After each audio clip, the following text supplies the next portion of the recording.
Hey,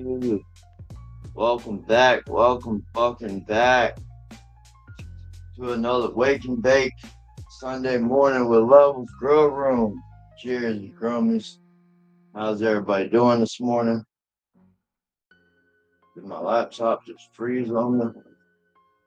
I think so. Cheers, everybody. How's everybody doing? What up, Curly? Syntax? Got audio? Cheers, bro. Cheers, everybody. Just getting up.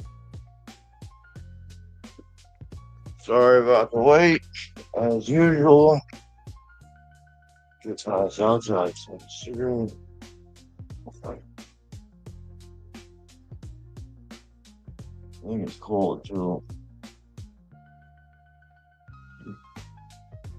I love it.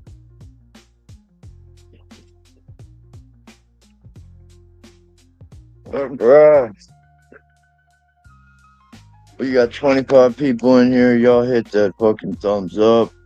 What up, Soki? I hope you're having a better day, brother. Moonwater. Fat Buds. T Green. Coleman. Cheers, y'all.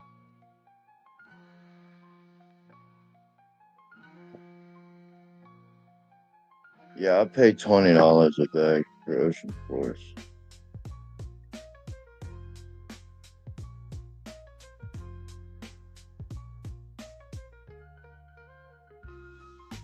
Cheers, y'all. We're waking and fucking bacon. Get that lane pin. Y'all know what to do. Come smoke. Come kick it. Let's see these plants.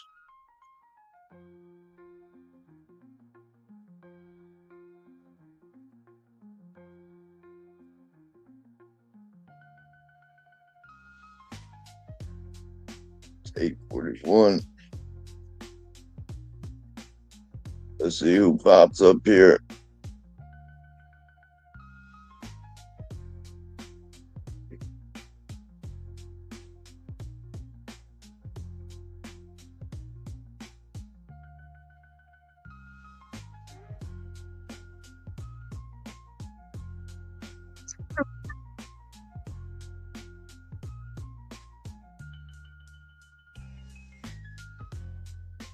Damn, he didn't turn the phone sideways.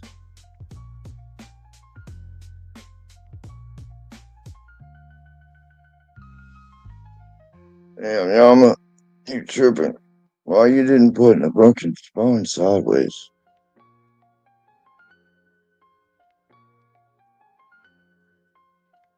Future reference, any content creators out there, make sure your phone's sideways if you're going to record so it doesn't look like that. E3000 from Spider Farmer, SC3000 Evo. Currently set to 20%.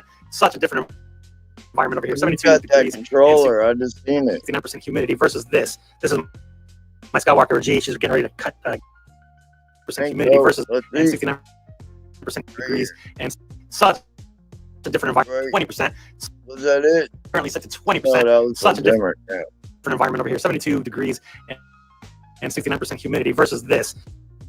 This is my Skywalker G. She's getting ready to get cut down next week here. Day 63. I'm going to go to day 70.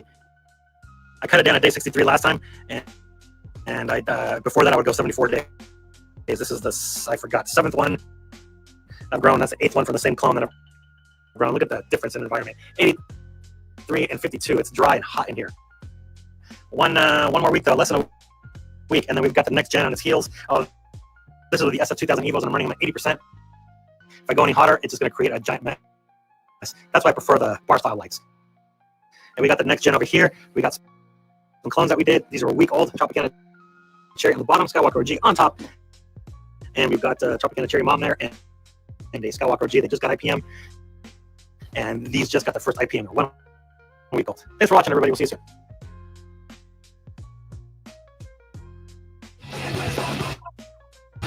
Hey guys, today I'm setting up my new DWC hydroponic system from Spider Farm. Fuck yeah. I should have got them.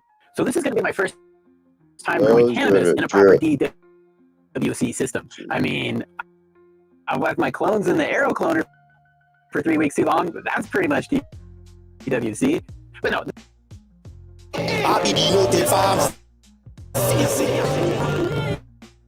This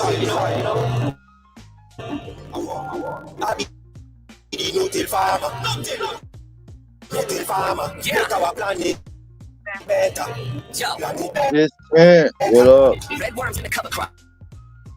Fresh load of some compost. New mulch layer on the top. Let it grow. We chop and drop those. I don't disturb my soil, no. Through the winter, I let that fine cargo go. Roots penetrate deep and break. Hey, homies, hope you're having a good night, good week. Keep kicking ass. I want to kind of just show you the background setup, what we got in the works. This is a 2x2 from AC Infinity. This one is a propagation kit. It can flip both ways. It comes with these seedling racks. I got 100 watts of lights in here and one fan. I'll be running seedlings in here, vegetables, different type of cannabis, and just I love having different types of setups and show you guys many ways can work. If you want a perpetual grow, you're going to want to have a starter, a veg, and a flower tent, or be able to start plants earlier than your plants are finishing. This is the 2x2. We could run moms in here. We could do clones in here. Just a simple fan, 100 watts of lights. And like I said, we'll get a humidifier in here. It'll split off and run both of these. Come over here to the dry tent. This is the 8x4 from AC Infinity. Kind of show you what I got going on here. I got a dehumidifier and a humidifier. I'm in a Michigan basement, so I do need to use both in different seasons. And winter, I need to use the humidifier. In the summer, I need to use the dehumidifier. Now I have 2 fans in here, just cheap, simple Walmart fans. One's blowing against the wall here, and then we have another one blowing on the ground here. Nothing blowing on your plants. This is a drying rack that you can use if you get too much, which I don't highly recommend it because you got to roll your buds. You don't want them to get flat when they're wet, but you can use a drying rack. We got the buds on deck here. Everything's looking good. Bunch of peyote, Skittles. Everything's controlled by AC Infinity out here, and it's a really good company to use. Recommended to be able to control your growth from wherever you're at. So this is just my little trim station here. Everyone that showed love. I got my books here that I love to read. There's some good books to check out here. If you want to go check them out, let's go ahead and jump back here to the big room. Show you what's going on back here. Oh, shout out Paul's, dude. Shout out Paul's for holding down the fort, helping me out, supporting the garden. So this is the 4x4 from Vivo all Vivo Sun. Huge shout out to them for hooking me up. And this is a great grow, good budget growth. If you want to just get one grow going, a 4x4 is perfect. Comes with a grow cam, 10 light, everything you need. We got 300 watts of lights in here, 2 fans. We got a humidifier pumping in humidity. We have the dehumidifier over here just in case we need to drop it in there. This is just a CO2, cheap CO2 meter showing the CO2 in the room. This is the James Loud Permanent Midnight, week 8 of flower. Starting to give a lot of really good creamy, gassy terps, a little sweet going on. Lots of frost, a lot of leaf, a lot more leaf to bud ratio, but I really like the smoke. No, through the winter, I let that fine cargo. Every single time. I'm going to smoke a little bit better. So I'm excited to finish this up, get the gas, get the sweet on it. I'm a grassroots fabric kind of guy. I got all grassroots pots. This is a 30-gallon on its 3rd cycle growing. I just re-amended it with some simple nutrients amendments, some castings, and she just crushes it every single time. So it's a good grow to start off. Let's go over here to the 8x8, the bigger one. We got the SC7000 from Spider Farmer and the G8600 from Spider Farmer. We got plenty of watts in here. This is the crop culture peony blue guys, week 6 of flower, and she's really starting to stack, put off some really good connections of the nodes. I'm thinking these are all just going to stack and look really nice. We got some sweet and lemon coming off here. Like I said, this Panic Blue Skies from Crop Culture. Go check my boy out. Really good breeder, really good organic grower that show you the way. We had to double scrog it because she just got out of control. So we cleaned up everything underneath here. That way these lights can penetrate and get good bud stacking. You don't have to defoliate down here. You can wash it, make edibles, anything you want to do with it. But I just wanted to get smokable flower, and that's what we went after here. And she's absolutely just crushing it. We got 4 fans in here, keeping the airflow bigger, tent, bigger sizes. We got a heater down here. Like I said, I'm in a basement, so sometimes I need a little heat. I got a humidifier running in here just under the lights. I need to move them because it sometimes blows a little on the lights. We got this fan here that's kind of pushing it around, but these are expensive lights and you don't want to damage them, so keep an eye on that. This is the Black Sugar 2.0 bed from Seedsman. We haven't planted them in here yet, but we like to keep live plants in the beds, keep everything active, keep the biology happy. So we just got like a 9-seed cover crop I got from Amazon. It's got grasses, lentils, clovers, vetch, a bunch of different really good stuff in there. And I'm excited to finally get some plants going, get this all filled up here. This is going to be an auto watering system from Trader Grow here. So I'll just fill this reservoir here, and it's got a bottom wicking mat that's going to wick up and feed this plant the water that it needs. So we're running the Mountain Candy OG from Welcome to the Grow Tent collab with Mr. Grow It. I'm a huge Chill Out OG fan, and so I'm excited to get this one going. Once these girls finish up here, we're going to be planting everything at once. We got some exciting plans. Check out the video on what's coming next in here. We got the baby tent over here. Shout out Spider Farmer. There's a 3x3, and we got the new Grassroots hobby bed in here. It's a really good bed to start with, less than $100. Comes with PVC, everything that you need in here to get started organically. About 30 gallons of soil. We have the 5th dimension all kit here. We can see that it's grown up. We're having a problem with leaf works that did a DNA test, and I'm waiting for the result. And it's taking way too long, so we're going to be moving on to a new one. Farmer Freeman, I heard, is where it's at. We're going to check that out next time we do a DNA test. We got the California Octane in here. We planted 3, and I've just been so busy and lacking in the garden that we have an injured batwing here, and 2 of them didn't even germinate. So this isn't on the seed company. It's on me for not taking the time to stick to the basics, adding new stuff. So stick to the basics. Stick with what you know. If you're getting germination rates, don't change it up. So we went ahead and put in some backup beans in here. These are the Fast Buds GG4 Sherbert. So if this girl right here don't pop up, it's a feminized seed, and I'm going to be planting these instead, and that's going to be going in the 4x4 from Vivo Sun here. So we'll plant the California Octane or the G4 in there. I can restart my computer if I got the 2 fans in audio here. is We got messed these up. Fire Farmer 300-watt light. We got humidity And the audio coming in the room, so we're rocking about right now. It's a little down, but 75 degrees, 72% humidity. Trying to keep that seedling environment. So hopefully Monday I can get a DNA test on these 4. We're gonna pick one female plant in this bed, and then hopefully we get to pick one of these girls to run along. So I appreciate you, Gromies. It's been exciting growing with you guys. If you have a dream, keep pushing.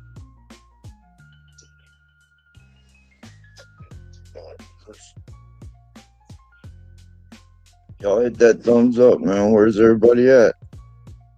I'll put the link in chat, I'm pretty sure.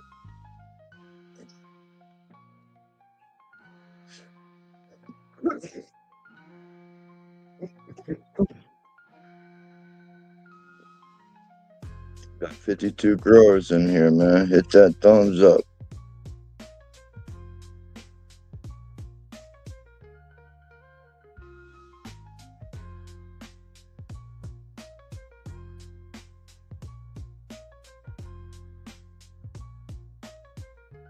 Check this out. Audio is fucked up.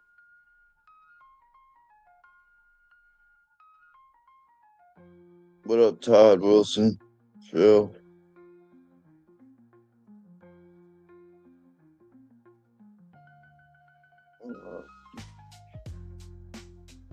Just watch.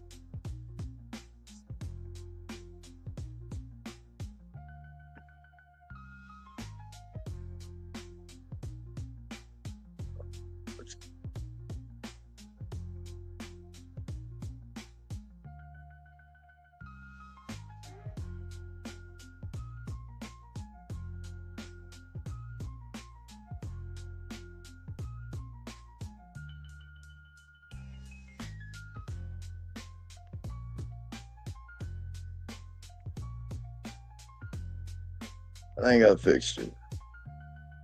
I think we got it.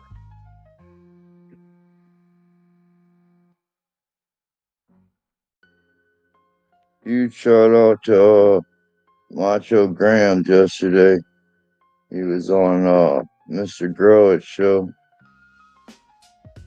Huge shout out, that was what's up.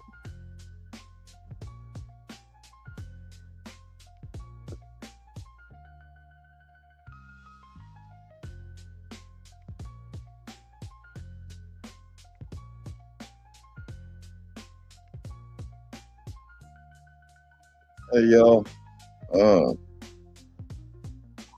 homie Buckeye Bud in chat needs 5 subscribers, man. 5. We need to get him to 100. He just needs 5 subscribers, man. Buckeye Bud, he's right there in chat. Y'all hit his channel and sub up real quick. Let's get him to 100, man. That's slight work. What up, Poppin' Seeds?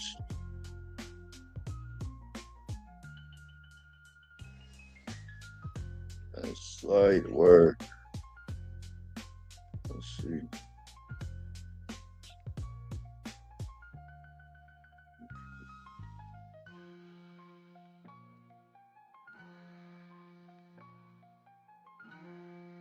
Buckeye Bud. Let's help him out, y'all. Let's get him to 100, man. All right, let's see.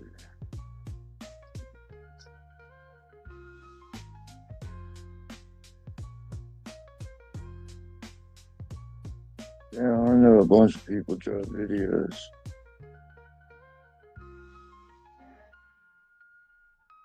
There we go. That's a fire looking girl. Yeah, y'all sub up, man. He's got more than 100. I just seen 95.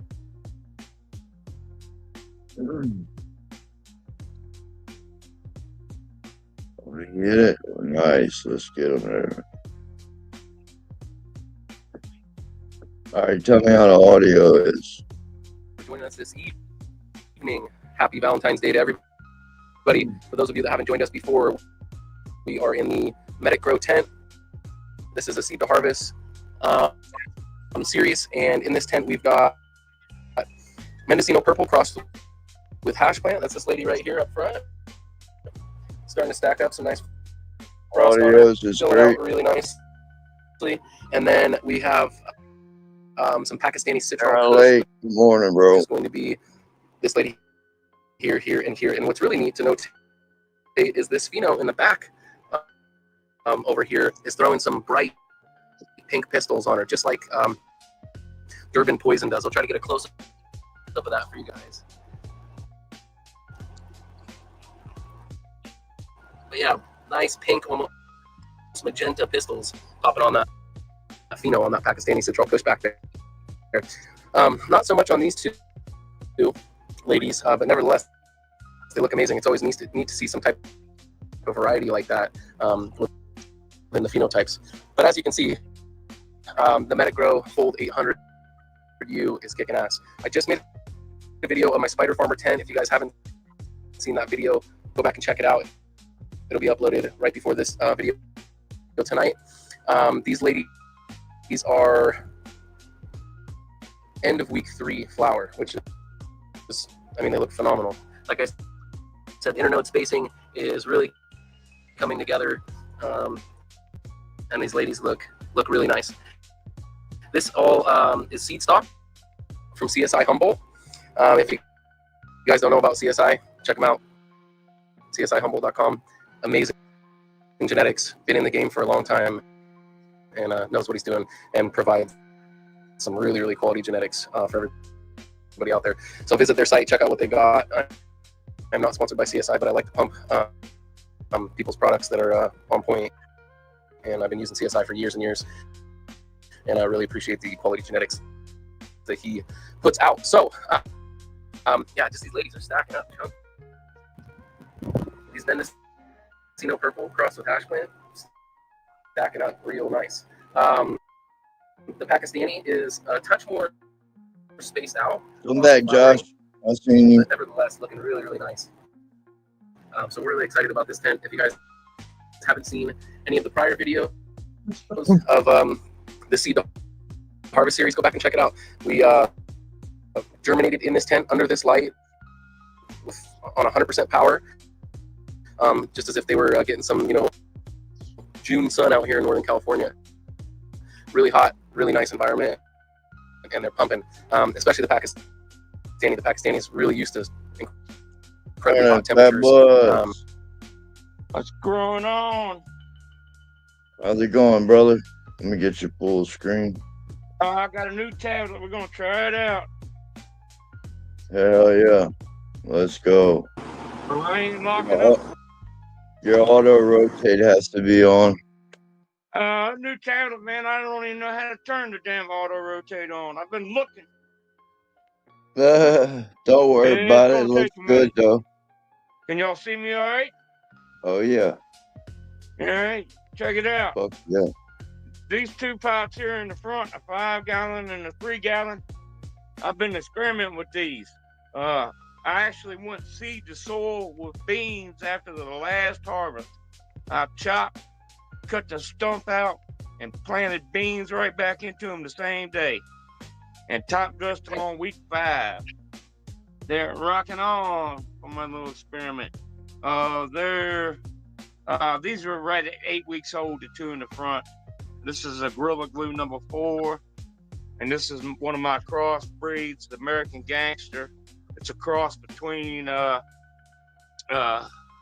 Blue Dream Autoflower and a Green Crack Auto. What genetics? They're mine. Yeah, they're mine. I got a breeding project going on in the 2x2 right now. But yeah, these are my crosses here. This one in the back is my Caribbean Dream cross, which was a cross between a Blue Dream and an Acapulco Gold. She's fire. She's a smaller plant. I didn't get 2 1/4 ounces out of her the last harvest, and I usually get 3.5 up on all my autos. But she finished early. And this is a Cyrus Black. And this one is not mine. It's from I got it from Pacific Seed Banks, and I don't know the breeder at the moment.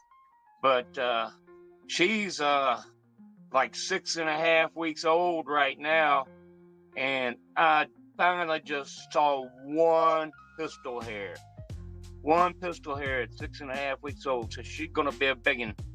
She's gonna be a 5-ounce cluster. But yeah, we're coming on. You want to take a look at my little breeding run? Fuck yeah. Looking good, bro. Hell yeah. All right. Yeah, let's see him. Let me get 2x2 opened up. Hell yeah. Fuck yeah.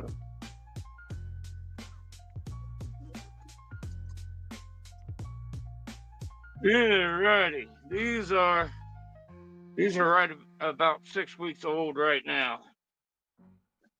And I went seed to soil. I planted 3 beans of Orr's Crazy Girls for a seed increase. And I'm going to cross it to that Cyrus Black. These are both indica dominant. And these little bitty things here I've been spraying with STS too, while painting them on. They were also the little Crazy Girls, just trying to get some flower out of them. Right. You can see down there, I've got some nuts going on. Can you see them? Yeah. Is that an auto? Yeah, it's autoflower. I've been using, this is my second time crossing these autos, and I was successful the first run. But I've been using this Mary J's Everlast STS spray. It gets it done. But I just painted the one branch. I used a paintbrush and actually painted it on because I didn't want it all over the plant. Well, when you anything USTS, you shouldn't smoke. And I want to try this. I want to seed it up too, so I don't want it all flower. All male. So I just turned one branch into male, and every branch that came off of it, this one, the ones down below, I just painted the one branch, so the rest of the plant's still female. So we're going to get a cross between. We're going to get the Crazy Girl seed increase, and then we're going to have the Crazy Girl cross with the Cyrus Black, and the name of this new strain is going to be Crazy Black Girl. Let's Yeah. go. Yep. They rolling on. I like Oh, my yeah. flowers indoors. I mean, I rock and roll with the photos for the summer run, but outdoors. I like my autos indoors, my man. Right. I mean, they're fun. I'm not gonna lie. Well, I get good weight out of my plants. I mean, this little 3x3 right here, the smallest yield I've ever had is 3/4 of a pound. I'm usually banging a pound out of 4 3-gallon pots. So I'm happy with that. Yeah. Now, I got a question now. How the hell do I get back into chat without completely going back into StreamYard? I can help you get out of here. Yeah, I just want to get back But- into. I don't want to get knocked completely out. Shit, you're on the phone. Yeah, well, I'm on a tablet. Yeah. Maybe press the 3 dots at the bottom. All right. And does it say anything about comments? There's comments, recordings, and settings. Yeah, just click comments. Comments, yeah. I wonder what settings are. I'm gonna have to click that and see if it's got auto rotate. Oh, I doubt it would be right there, but it might. I'm not sure on tablets. Oh, you hit the wrong button. Cheers, y'all.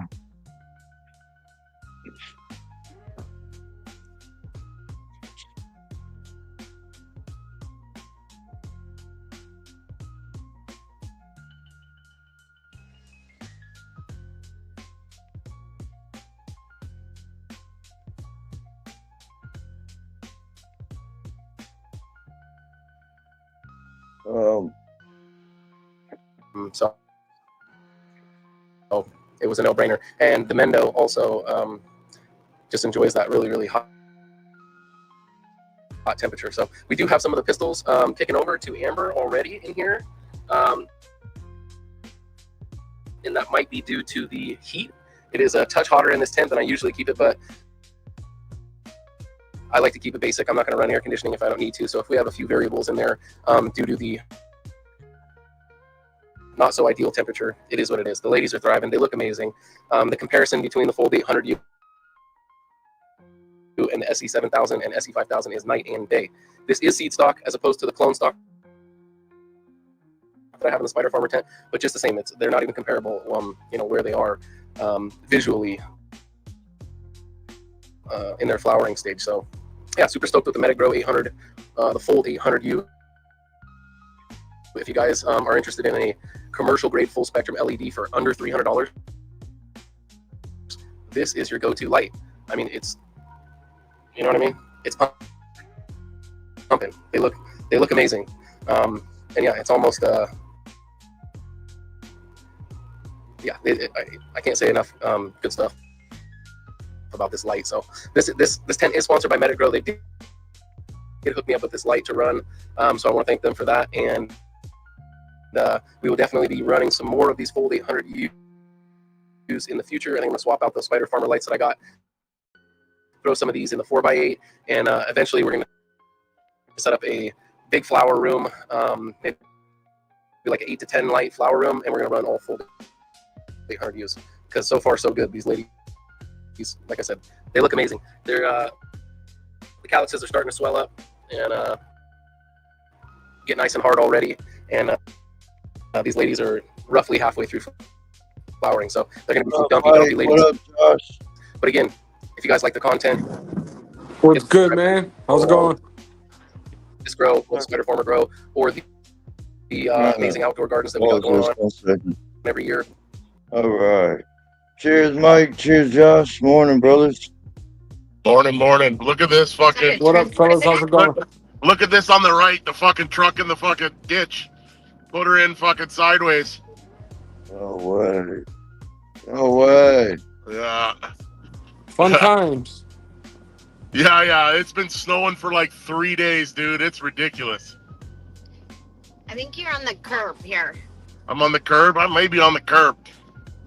There's so much fucking snow and nobody's fucking plowing it yet. It's like we're just fucking going on by fucking feel here. You feel the fucking edge of the fucking road. You come back a bit. Oh, shit. How far y'all got to travel in that shit? Dude, we've been going since 4 o'clock in the morning and it's 10 right now. So we were in Toronto for that hash event with, it was a crazy event. It was pretty cool, man. They had like 10 different samples and shit. And Oh, yeah. How was that? it was fun. I got fucking a bunch of fucking samples. It's great just to try everyone's different shit. You know what I mean? So, and it's all fire shit, right? So it's cool to try different shit. Fuck yeah, I bet. But it was this weekend, so, and like this is the worst storm we've had in a while. Like it snowed Wednesday, it snowed Friday, and now it's snowing right till fucking Monday. So And it's supposed to get worse this afternoon. It's not even that bad yet. yeah, it's not that bad yet. It's we left at 4 so we could get through the most of it. Fuck. So, everybody just keeps hitting the gas pedal through that shit, huh? Y'all got spikes on your tires? No, we got winter tires though, but I mean we're doing whatever 50 miles an hour right now, 40 miles an hour, and it's complete, like the road's completely covered. You know what I mean? Right. Damn. Yeah, I just thought I'd come in and I know you guys have some nice bright lights and the fucking to see fucking like there's at least 4 inches of snow on the ground for sure. What the fuck? And that just came down? Yeah, it's been snowing since yesterday, so it's plowed a couple times. Like we were just behind a plow truck, it got off right before you guys came on or pulled me on. So I was like, there's probably about 70 cars behind me because we were doing like 15 miles an hour while the plows were going. Damn. So yeah, man. Yeah. Fuck yeah, bro. I mean, safe travels. How much further you gotta go? About 40 minutes now, probably. So we're almost there. We're almost there. Let's go. Hell yeah, brother. I appreciate you coming up. That shit's crazy. Right on, guys. Have a good one. Have a good one, Mike. Have a good Sunday, brother. Safe travels. Yeah. Peace out. Later, bro. That shit's nuts. What the fuck?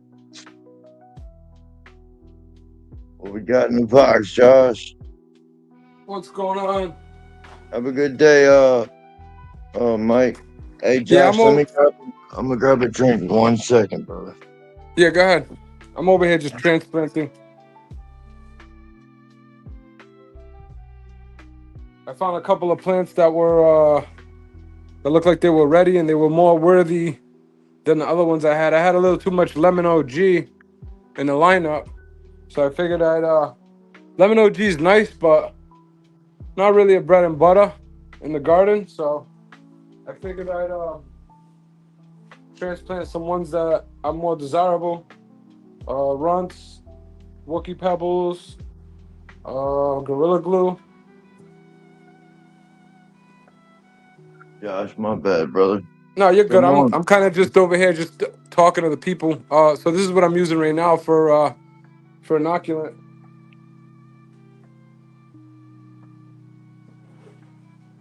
What's up, John?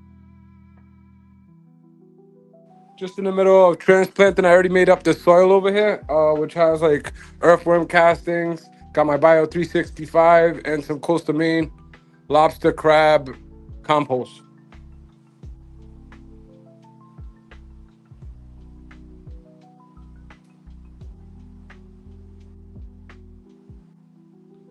Oh, that's your box of soil. Yeah, this is my soil. And what happened is, so I got a heater under here, and right now I'm heating the actual, I'm heating the soil.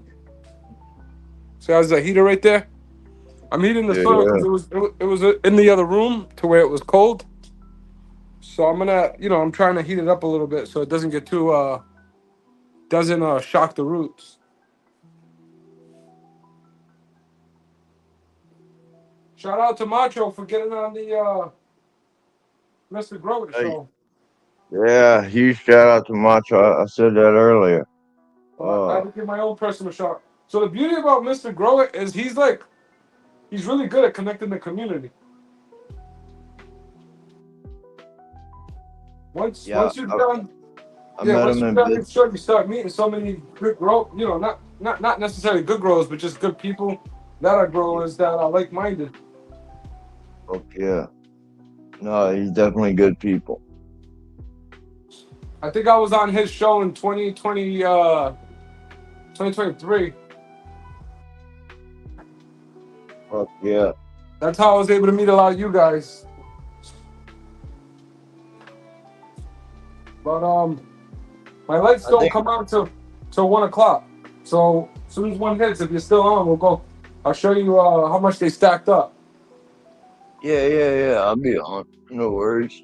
So another thing I'm gonna do is I'm gonna repeat the process where I put 4 plants per pot, and so I'm getting my girls ready now. And what I'm gonna do is I'm actually not even gonna top my plants at all. I'm just gonna let them go straight up and just LST them when it's time.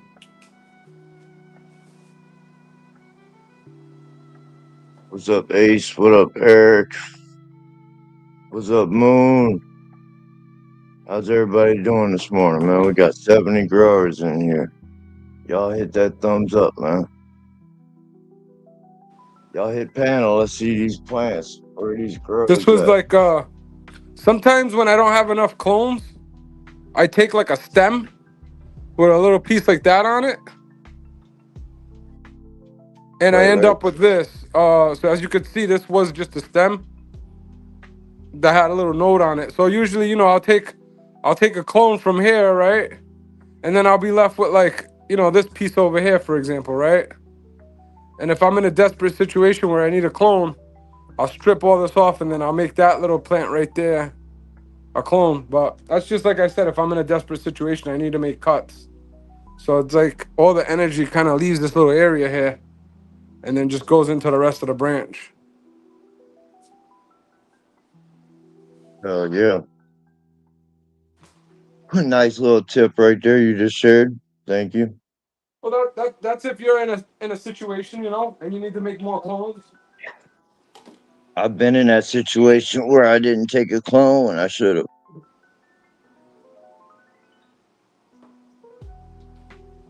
Nice roots on that right there.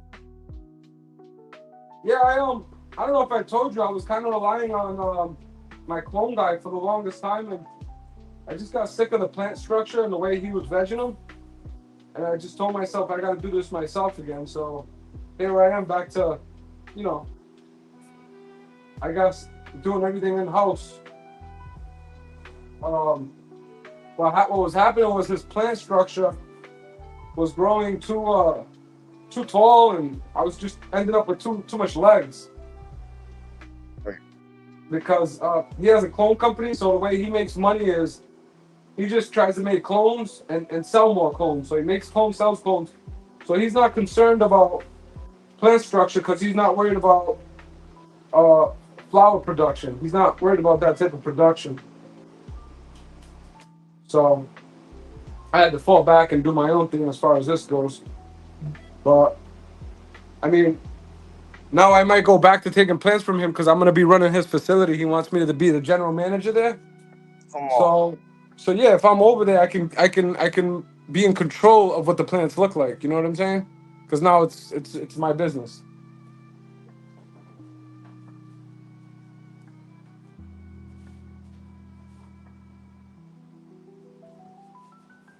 So that's gonna be a fun little venture.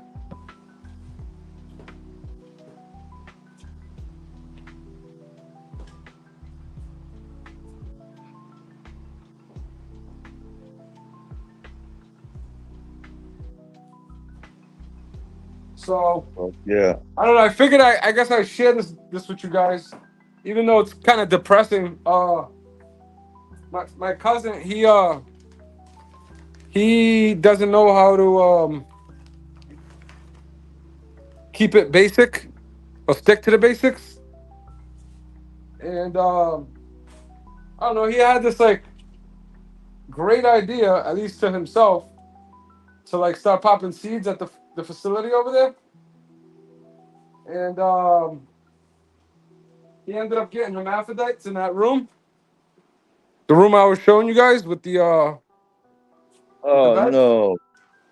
Yeah, I got hermaphrodites, and it's a shit show now. Like all my proven genetics, all my premium genetics, are all infested with seeds of like not even good genetics. Yeah, you can't run that cheese. Yeah, so it's like I think that what he was supposed to do was he was supposed to do that in a tent what's designated for that hunt, you know. But I got all these proven premium breeder cuts, and I don't know. Some people they just want to be involved, you know. And What up, Fat Buds? you know, I guess I'm just saying this for anybody out there that's listening. The problem with doing pheno hunts around proven genetics is that you jeopardize the proven genetics. So now pretty much my Wookie Pebbles, my Lemon OG, my Runt, all my genetics are loaded up with seeds of cannabis that isn't even that good.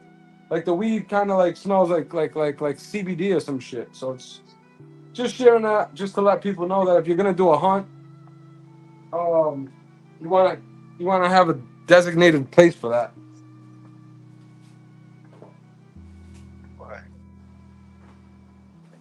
And you know he's on vacation right now, so I don't even know what's gonna happen.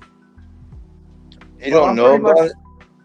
Oh no, he doesn't know about it because he's on vacation. I don't want to tell him, but I'm kind of just tapped out. I'm not gonna lie. I'm like just exhausted because like there's been thing after thing going wrong in there, and it's like, you know, don't listen to the guy that has all the answers to the test. No, you know, make rookie mistakes.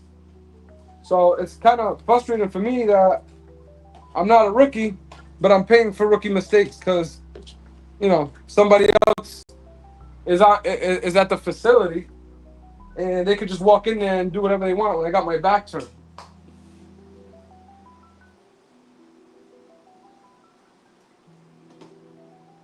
Right. So good thing everything's going good over here at home, but it's like it's a little frustrating because I'm right back to where I started, you know, relying on myself. Right.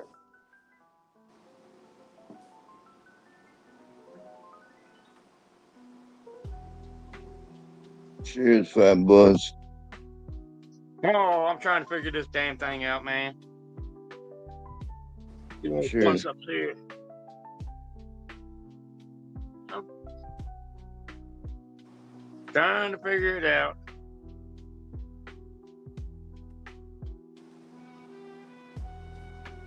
All this live stuff is new to this old man, I'm gonna tell you.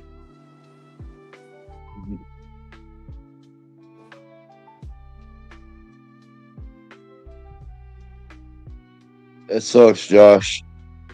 Yeah, it does, but at the same time, it's good that I just share it with you guys, just so that if somebody's going through this or whatever, or they're around somebody, and like this is a factor that could have been. Like I was worried about having shitty genetics in my garden. You know what I mean? Like I don't want to do this because when you do a pheno hunt, it's exactly that. It's a hunt. You know, you can find something great, but at the same time, you could bump into genetics that aren't that good. So like, I was worried about just bumping into some crappy genetics.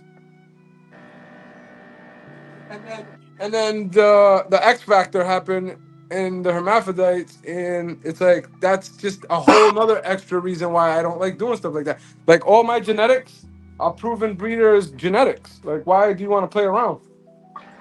There's no need for that. So I think he owes me a fist fight right now, to be honest. Like, and that's the way I'm gonna talk to him. Like, bro, like I'm the kind of person that if I see the building catching on fire, I'm gonna tell you real calm, hey, the building's catching on fire. And then when the building catches on fire, I'm still gonna be like, hey, the building's out. Like I'm not gonna snap on you. But now, if I keep talking to you like this, you're probably just gonna think shit's sweet all the time. Right. That's your cousin, huh? Yeah, and he's not from this world. He's not from my world. You know what I mean? Like, he's a carpenter. He's a contractor. This is what he does. Like, it's like me coming into your world and trying to tell you how to install framing or something. You know what I mean? Like, I don't do that. Like, I'm the kind of person that I just want something to work. When I got into growing, I never seen myself as a super intelligent person. So it was like, I know this is like my own way of thinking, but it was a humble way to approach it, and the way I always approached it was like, I just want this to work. I don't care who's right, who's wrong. I'm not emotional about this. It's just another day in the office.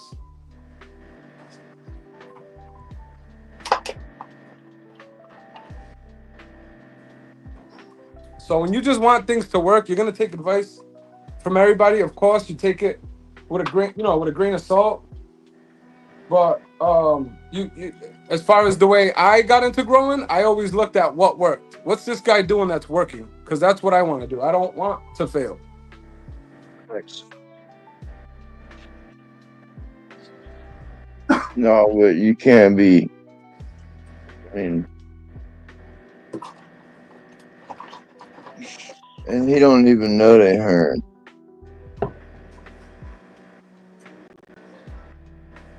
Yeah, it would have sucked if the genetics sucked. You know, because you just put genetics in the room that just, if they weren't there, there'd be more good ones. You know, so like that part about it is like a problem in it of its own. But now you're gonna throw that extra curve ball into the situation. What up, Tyler? Morning, Germinator. Good morning. How you doing this morning? What I'm doing up, well. fellas? Yourself? Waking and baking, brother.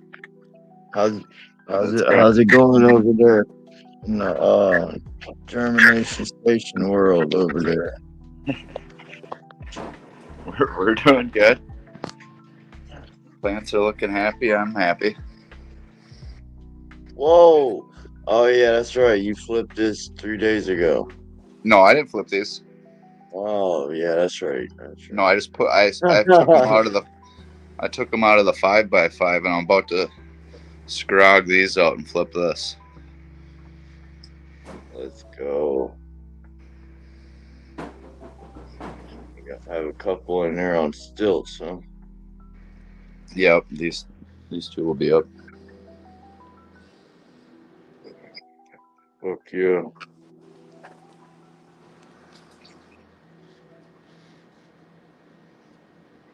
What are we looking at? That's vanilla frosting from Humboldt.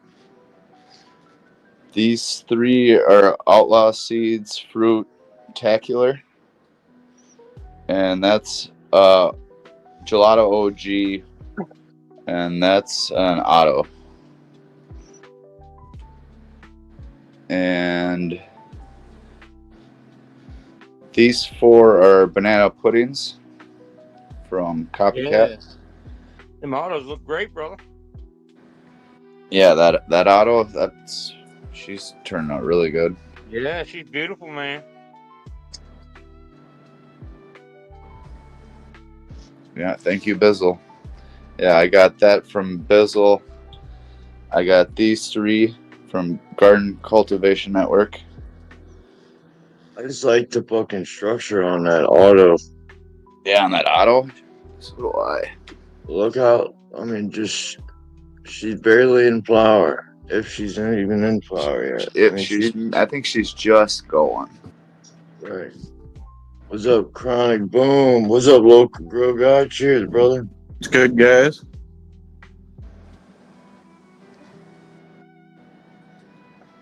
Fuck yeah.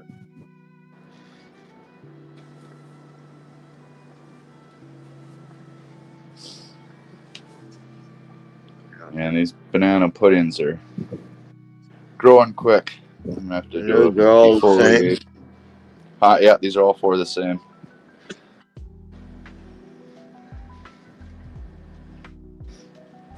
These are like, they're under 5 gallons. They're like 4-gallon pots.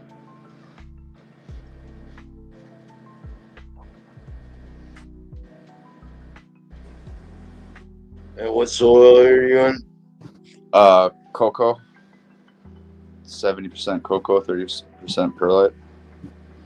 What kind of cocoa?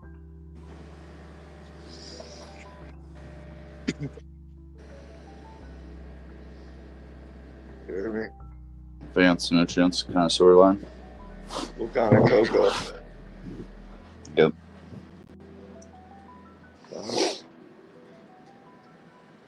Can you hear me? Yep. What kind of cocoa are you using? What was that?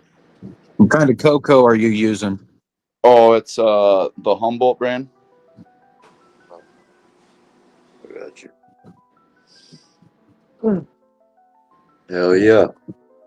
No, great turnaround. I just gotta give credit when it's due, man. Yeah, these 4 were bumming for like, I don't know, 2 weeks. I had my controller set to all, and when my light went off, everything went off. So it was only like 64 degrees in here and 35% humidity for like almost a week. It's like 5 days. They didn't like that. Let's go. No, hell yeah. You fucking turned it around now. Yeah, just was being patient. And Dottie said they all look healthy as fuck. My goodness. thank you, Daddy. Daddy, you're freaking growing this. You're killing it. Fuck yeah. No, looking good. I can't wait to see you get that perpetual going, Tyler. Fuck yeah. You and me both, brother. I can't wait. There. There's nothing worse than stop trim gel, though. I swear on that, Yeah, I'm about to go get trim gel myself. bro. There's never a time that goes by that I'm not trimming. Bro, I'm about sick of it. Yeah, man. I ain't lying. I start and I never let up. Right. That's Start to with the finish. perpetual, man. By the time I'm done trimming, it's time to cut them again. Exactly. Like these are getting ready to come down. This one's coming down tomorrow. This is that new down by Irie. Yeah, I have no timeline for defoliation or lollipopping. I do it from start to finish. Yeah, it's same thing with me. I pluck leaves all the way through. I don't just like take a time and just defoliate. I just swatched last night on my 2x2. Every time I think this one's about done, it throws out a ton of new growth.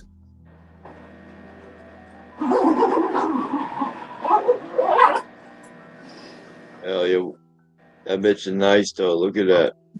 But these things are monsters. You can see how heavy they are. Like those are the lowers. Like they're rocks. And how long you got to go? This one's coming down tomorrow. And that one back there in the corner's probably got about another week to go.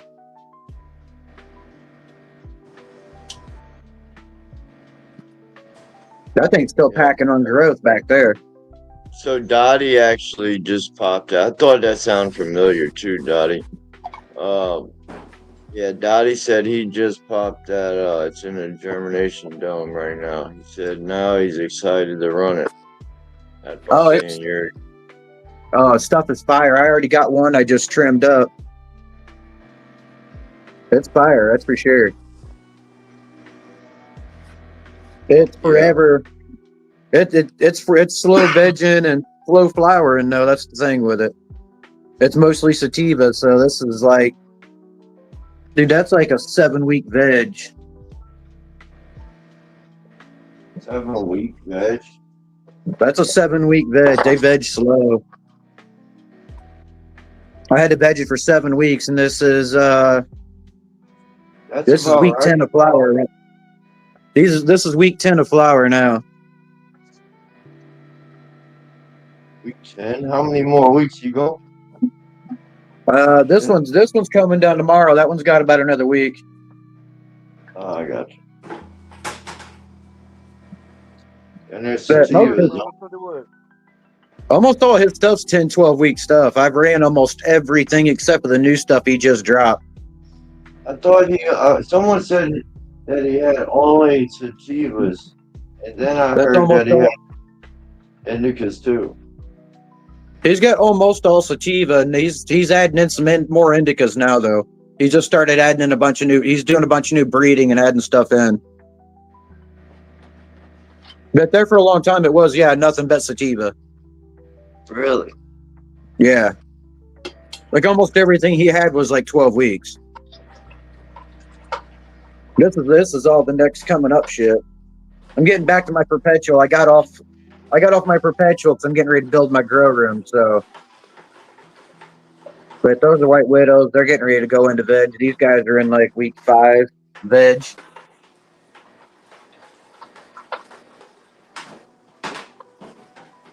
Those are getting ready to flower. This one back here has been pre-flowering since it was in week 3.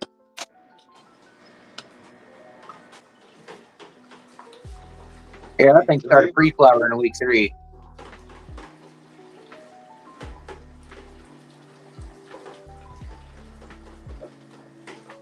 Oh shit. 2 people backstage. My bad, y'all. 1 second. Got Moon Water. What up, Moon? We got Fat Buds back Going on.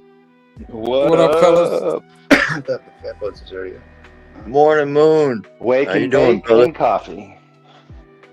Yeah, Good, that's good. all I'm missing. That train wreck kicked in. I gotta go make my own butt. David Warren, cheers.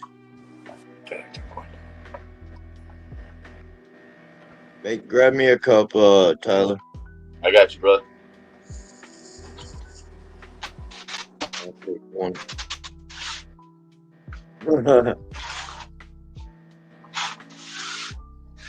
Hell yeah. Ooh, sweet coffee. That sounds good.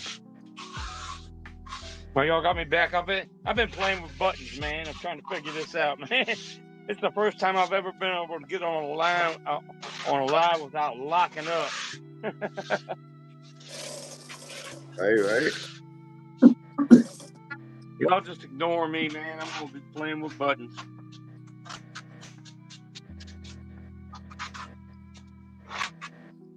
I was about to say, Dottie.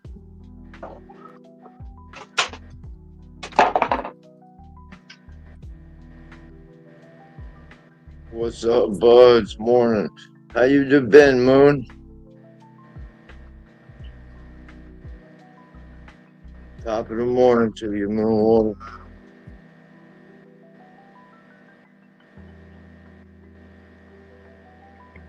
Bitch. Oh, I got a leave button down here. Hey, let's try the leave button.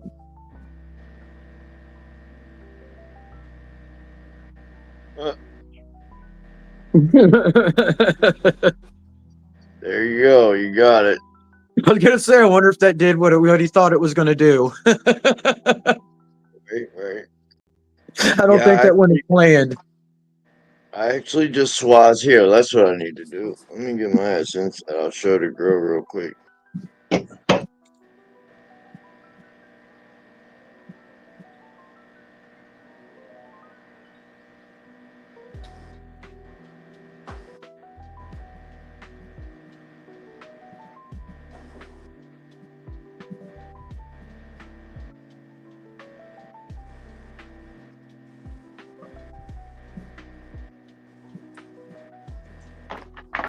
Yeah, that lead bud didn't do much.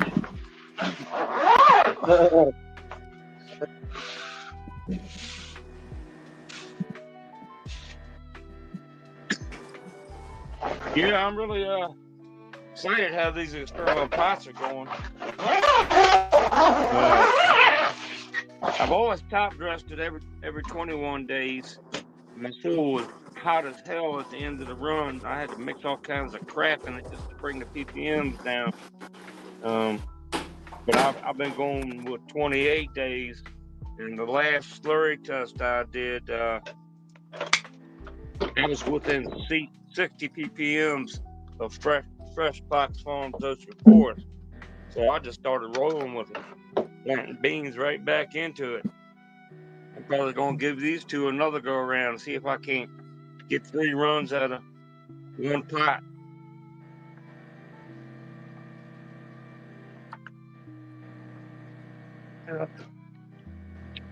We shall see, but so far they're strolling on pretty good.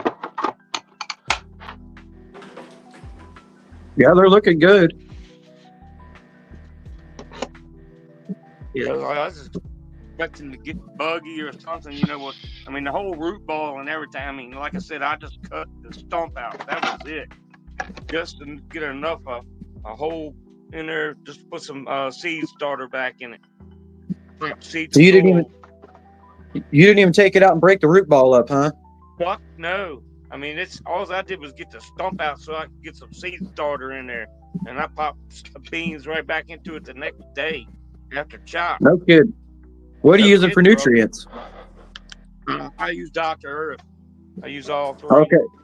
Okay, so you're doing organic then anyway, right? Yes, sir. Yes, sir. But yeah, man, they're going on. These things are only like 6.5 weeks old. Like day 4, week 6, maybe. The 2 in the front. Warner Bizzle. No, day 4 to 6 of week 8. The 2 in the back are at mid-week 6. Or 2 in the back, 2 weeks behind. And that Cyrus Black back there, I just saw a pistol on her this morning. She's gonna blow up. But yeah, I'm gonna roll on with this experiment. Hell, I might try it again. See if I can't get 3 grows out of nothing but putting seed starter in the middle of the pot. But changing from 28-day top dress and changing from 21-day top dress to 28 made a big difference in the soil ppm at the end of the run. Like I said, I was only 60 slurry test. I was only 60 ppm difference than fresh Fox Farm. So I was happy with that. And so far, everything's going good. These are chunking on, man. I'm happy with it. Yeah, it's looking good. I'd be happy myself. Yeah, if you're getting a pound out of the 3x3 with 4 autos. Yeah. The lowest run I've had out of this 3x3 is 3/4 of a pound. And yeah. I almost hit a pound once when only running 3. That was a Gorilla Glue run. I got 3 Gorilla Glues in there, and I got like, it was 14 plus ounces out of just 3 Gorilla Glues.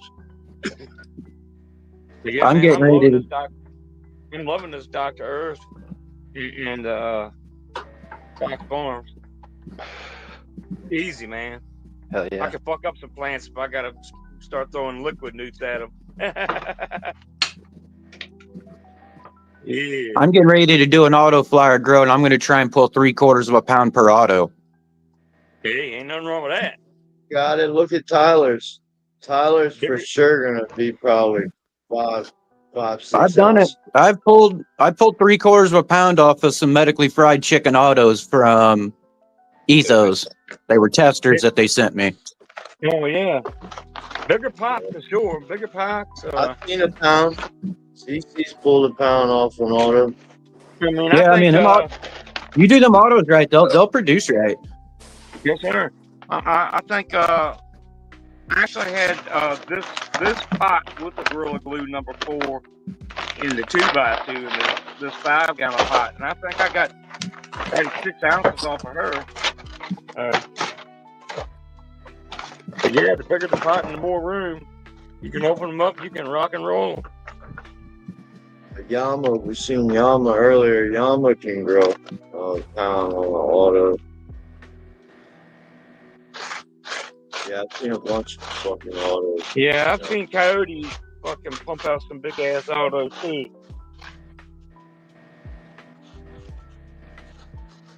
Yeah, they got some I've big done ones. the fast flowers that were more autos, and I've got 3/4 of a pound out of those ones. Yeah, I think this. Okay. How do I those think flash this is- flowers work out for you? Did you veg them however long you want before they really start flowering?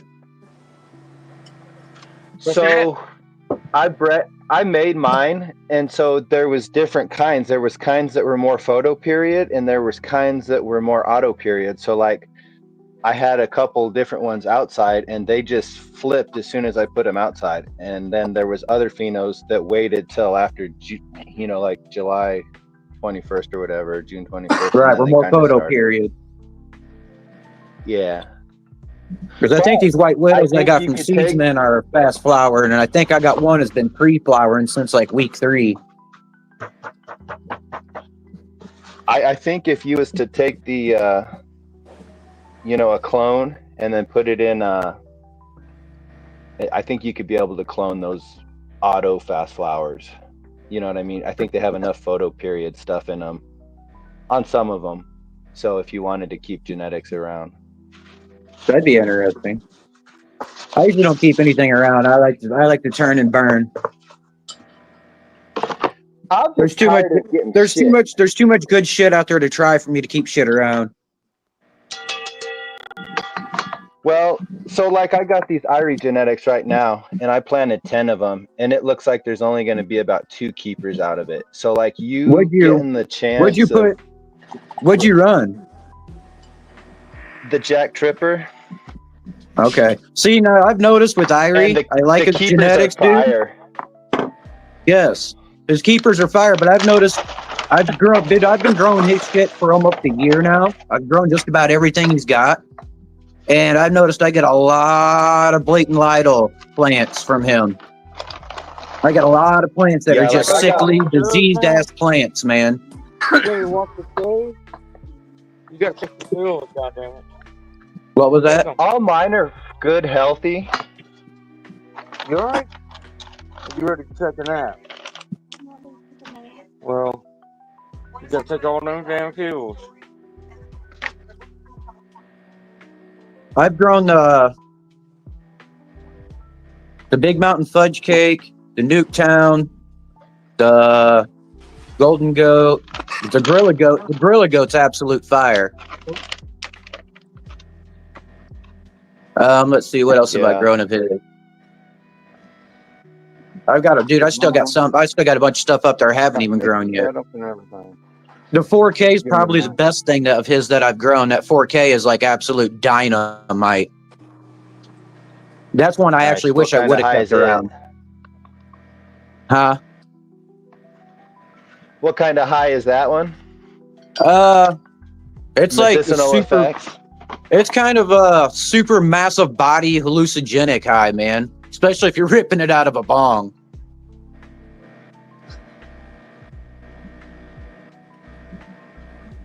Right. Nice. Like this stuff here. This Nuketown's the same way. This Nuketown, like you rip that out of the bong, dude. It's gonna sit you down for a minute. That's what I'm looking for. I'm looking for shit you can't smoke a joint of. Right. This stuff's gonna sit you down for a minute, dude. But after it sits you down for a minute, you're gonna be good to go. You're gonna be ready to go do something. I got a question for you guys. This is like for anybody that like wants to chime in. You ever like go into your room and notice that your plants are just like a little wilted, but everything's perfect as far as your pH and everything else? I feel like once the plant Yeah. has gotten like and anybody could kind of like tell me how they feel about this, but like once the plants get too much light, like they got their DLI for the day, it Yep. seems like they start to wilt a little bit. Yep, that's exactly what I think it is. Because I got certain ones that do just certain ones from certain genetics that do that, and others don't do it. I think once they just reach that peak limit of what they want for the day, they just kind of start to wilt over, so they're not getting as much light. Yeah, They it makes basically sense. auto See, control I the amount of light they're speculated. getting. What was that? I said I they're basically. speculated that you could. Oh, sorry. No, go ahead. Oh, I was just gonna say I was speculated in the past that, you know, you could run 16 hours for your veg lights, you know, when your plants are wilting at 16, because you're still going to keep in veg. But like you said, that extra 2-3 hours of just stressing those plants out. So I you veg know. for 16 lights on. That's what I do. But I feel like sometimes I'm Nice. just blasting them with too much light. So Yeah, sometimes when I see I feel that, some plants are just way more sensitive to light, these LED lights, than they are. I think So a what lot I've of been it. doing, Could you turn the feed up maybe? so I'll just tell you what I've been doing lately, and I'll kind of consider what you said at the same time. But what I've been doing is I just been turning the light down to like 30, probably like 40-50% in the last 2 hours before the plants go to sleep. Is that helping them? Is that No, stopping them that's from wilting good. as much? Yeah, it seems like that's what's doing it. Is that it just seems like they're getting more than enough light. Yeah, I think some of these plants just handle these powerful LEDs a little differently than others too. Because it only happens about 2-3 hours Yeah. before they go to bed. Hey, thanks for having me on, guys. I gotta play nurse. I'm out.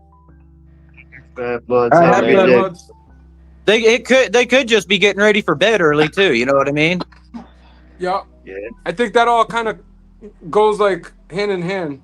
Like the fact they're getting ready to go to bed and the fact that they might have gotten more than enough light. Right. They reached what they needed for the day. Yeah. Oh yeah, these plants are smart. They're talking to us. I mean, we might not be listening, but if we listen, you know, I think. Yeah. Another thing Brandon Russ said in a recent video I was watching of his, he was showing how big his buds were, and he was explaining how like he didn't use a crazy amount of light. Like he was under like 700 ppfd, and he wasn't feeding super strong feedings. So like basically what he was saying was like a lot of growers are under the impression like you need all this light to get these big buds, and you need all these nutrients to get these big buds, but sometimes that's not the case. Sometimes you just need to spend time in your room, giving it all that extra CO2 from you sitting in there breathing and everything else. The little things, right? Yeah. Yeah, people don't realize how much that CO2 helps. Well, Brandon's also doing carbon-based fertilizers. I think he makes his own too. And Bokashi Yeah, that's my next Earthworks and venture, you stuff. know, guys. I'm gonna buy his nutrients, And so that's a I'm new gonna, thing. yeah, Who's I'm definitely doing gonna that? try his nutrient Andy line. Russ? Okay. Yeah. Good. Yeah, he's my guy, dude. Like when you want to learn some stuff about nutrients and stuff, listen to his podcast because he's so smart and he just knows everything. He's taken What like podcast is he so on? much I forget. knowledge. I had him on a live, He's and on I asked him a bunch of questions, and next time I go to ask him questions, I'm gonna have like a notepad, because if you ask him a question, that question it's a broad question to someone like him, and he could just go into like all the science behind it, and then you almost lose track of the next question you're about to ask him. Like, he's Exactly. that in He depth. goes into this like 40-minute breaks it all the way down for you. Right. Oh yeah, and he talks our language, so it's like not listening to fucking Bruce Bugby or somebody that you're like, this dude don't even smoke, you know? Right. And after But- so long, you just get mind numb to him talking. Yeah, but I definitely respect his approach. I like all the research that he's done for us, to where we could just sit there and ask him questions, and he already did a study on it. You know. Yeah, you can just type his name in a YouTube search and all his podcasts will come up. There's one I don't remember. It's like Outcast Podcast or something. I don't know. They're like purple and black logo, and he's on that a whole bunch. And that whole podcast is awesome for like organic gardening and. Would you Talking say the Well, about name because of the it is? nutrients are all the same. I'm getting ready to do Brandon a. Russell. I'm getting ready to do a new because I just switched to advanced nutrients. I've been running Blue Planet for like the last 5 years.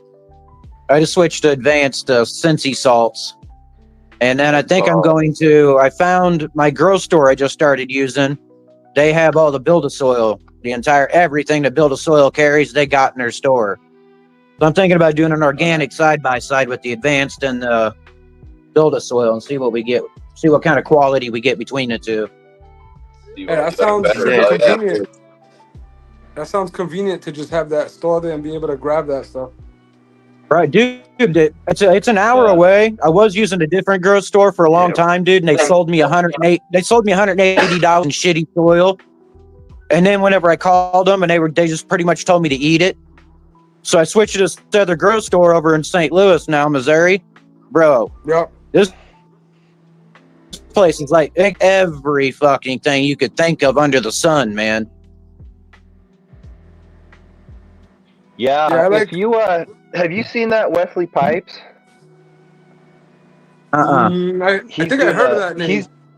You know Wesley. He's on Level Show and Matt. You know Wesley. He's doing he's doing that Earthbox grow now through Build-A-Soil. So if you want to see some shit, check that out. That's real hard, if I was going to do organic, I do know who you're talking about. Did you say He's Wesley got the Pipes? big beard. Wesley, that Yeah, kicks on my show and it hangs out on that show. One that's always Our on Wesley. Oh, he pops up. Our Wesley. Wesley Yeah. Pipes, Yeah. Okay. Yeah, he's doing a probiotic Earthbox grow the right way through Build-A-Soil with all the stuff. And so you'll be able to see how they grow and stuff. But I've done that kind of growing, and the flavors, you get more earthy, skunky flavors coming out, you know, or I did, versus more fruity, terpy, sharp. That's what I want to see. I want to see what the difference is in terps, because I'm more growing for quality than I am for quantity. So, I mean, don't get me wrong, quantity's good. But quality, I'd rather have the quality. Yeah, I'm the same way. I try to get the best quality without compromising the amount I get. But I hear you. Yeah, no, my quality on the fucking salts is fire. But the terps are definitely different. This is why I've been trying to get into the beds and everything, is because like the idea of growing a lot of plants is great, but like I feel as if, at least if you have them in beds and you're feeding a bunch of plants together, you get better quality than if you just feeding Jack's 3-2-1 through them left and right. I don't want to put anybody else's nutrients out there, but just to be blasting them 7 times a day, I think you're gonna get more plant. What's the word I'm looking for? You're gonna get more biomass, right? So you're gonna get big buds and stuff like that, and they're gonna be crystally looking and everything. But are they gonna taste good? You know, are they gonna smell good? Oh yeah. Are they gonna stick to your forehead? Yep. I just harvested my first cocoa synthetics, and it's just as fire as anything I've ever grown. White ash after like 10 days of drying, smooth, just fire. But it's all about how you feed them, because I use that FloraPro from General Hydroponic, so it's kind of like a CalMag, a grow, a bloom, and a late bloom. And then I also added aminos, billions from TPS, silica. Well, those are I the also little run things. Signal with the terpenes, you know what I mean? And I did all that kind of stuff, and it's so fire. Like, it's coming from Moonwater. It's That's so saying fire. something, because I know you do organics too. That's right. That's saying something. Oh yeah. But at the same time, you just said Well, a it's few all about things. nutrients. But you just said a few things that I guess make it more detailed, which is the amino acids and all these things that help chelate. And a lot of Oh people yeah. that feed with automated feeding systems, then they don't believe in chelators. I mean, they don't believe in microbes. They don't believe in a lot of that stuff. They just Oh yeah. they feed it those already available, minerals. And then this time, I'm trickling in some raw bloom all-in-one, the 3-12-12. So I'm giving a teaspoon of that per my stuff because it's got the fucking volcanic ashes and all the kelps and humics and stuff in it. So So that's can you gonna talk be about a that a little little bit bit? different Because from last time. so I feel like those powders are different from a lot of salts. Like when people mention, salts, do you know enough about that to Yeah. talk about it and kind of enlighten me? I'll tell you a little. I'll tell you what I know. Like, so the salts that I got are pretty high in the ppm. So like, I can add 3 teaspoons of nutrients, and I'm up to 800 ppms. But then I can add a teaspoon of that raw nutrients, and it only jumps me up like 50. You know what I mean? I So noticed it's like that. I'm getting all those different diversities that the raw brings, but it doesn't jump my ppms up. You know what I mean? Gotcha. So that's about all I know. It's Right. like natural, and there's salts in it because I've got their phosphorus, and it's a salt, and I've 'Cause- got their potassium, which is a powder. Yeah, because when I But was I like using 'em. raw, I felt I like I run the wasn't using. potassium and the silica by raw, and I like them. When I was using raw, I felt like I wasn't using salts. Use like, what? Like I wasn't using salts like the way we see a lot of these salt nutrients. I just feel it has like a better derived. They have better derived nutrients than a lot of these powders. Well, and then it's got molasses and stuff in it. So like where I'm feeding the billions, it's kind of got the probiotics and the prebiotics. Or it doesn't have the probiotics, but it has the prebiotics in it, so that what I'm feeding in the billions has other food to eat. Plus, and I've been adding shit. It's like hydrozyme, but it's not. It's Hydrogard. It's a bacillus. It's just like a preventative for like root rot and stuff. Because I did get some stalk rot, man. I didn't have under canopy airflow enough, I guess, and one must have been prone to it because I caught it early enough and it's starting to green up. So fucking score. You said I'm so not like your keeping that clone, your though. main stalk got rotted. Yeah, right at the base. I was like crawled under there, and there was like white stuff growing around the side of it on the base, and I was like, "What the fuck is that salt fucking buildup?" So I looked, and it was mold, and I could see the stalk rot starting to take over. So I fucking I had a theory scrubbed that it, and then I poured water on it. I had with my the own theory Hydrogard that to if eat you it, and if it's you been good. see, I used to always think that when that would happen to me, it was because I There's buried the Macho. plant too far into the soil. Huge shout out to Yeah, Macho, this man. wasn't the case. He was on Mr. Grow It yesterday talking about the difference between organics and synthetics. So huge shout out to Macho, man. Hell yeah, So I still got to what check was that that last out. part? Moonwater. I kind of missed the last thing you said there. Everybody go check out that interview. We was I don't talking remember. about the bud rot. Yeah, so with the stalk rot, it was just like turning brown. And so I scrubbed it with a toothbrush and kind of like cleaned it off. And then I washed it with that Hydrogard, which is a bacillus. And so I kind of like, I don't know, hopefully it ate it. And then I put a fan down there. I lowered my fucking RH from 58 to 55. And it started getting better. But I never saw any default in the plant growth because I'm in like week 4 of flower right now.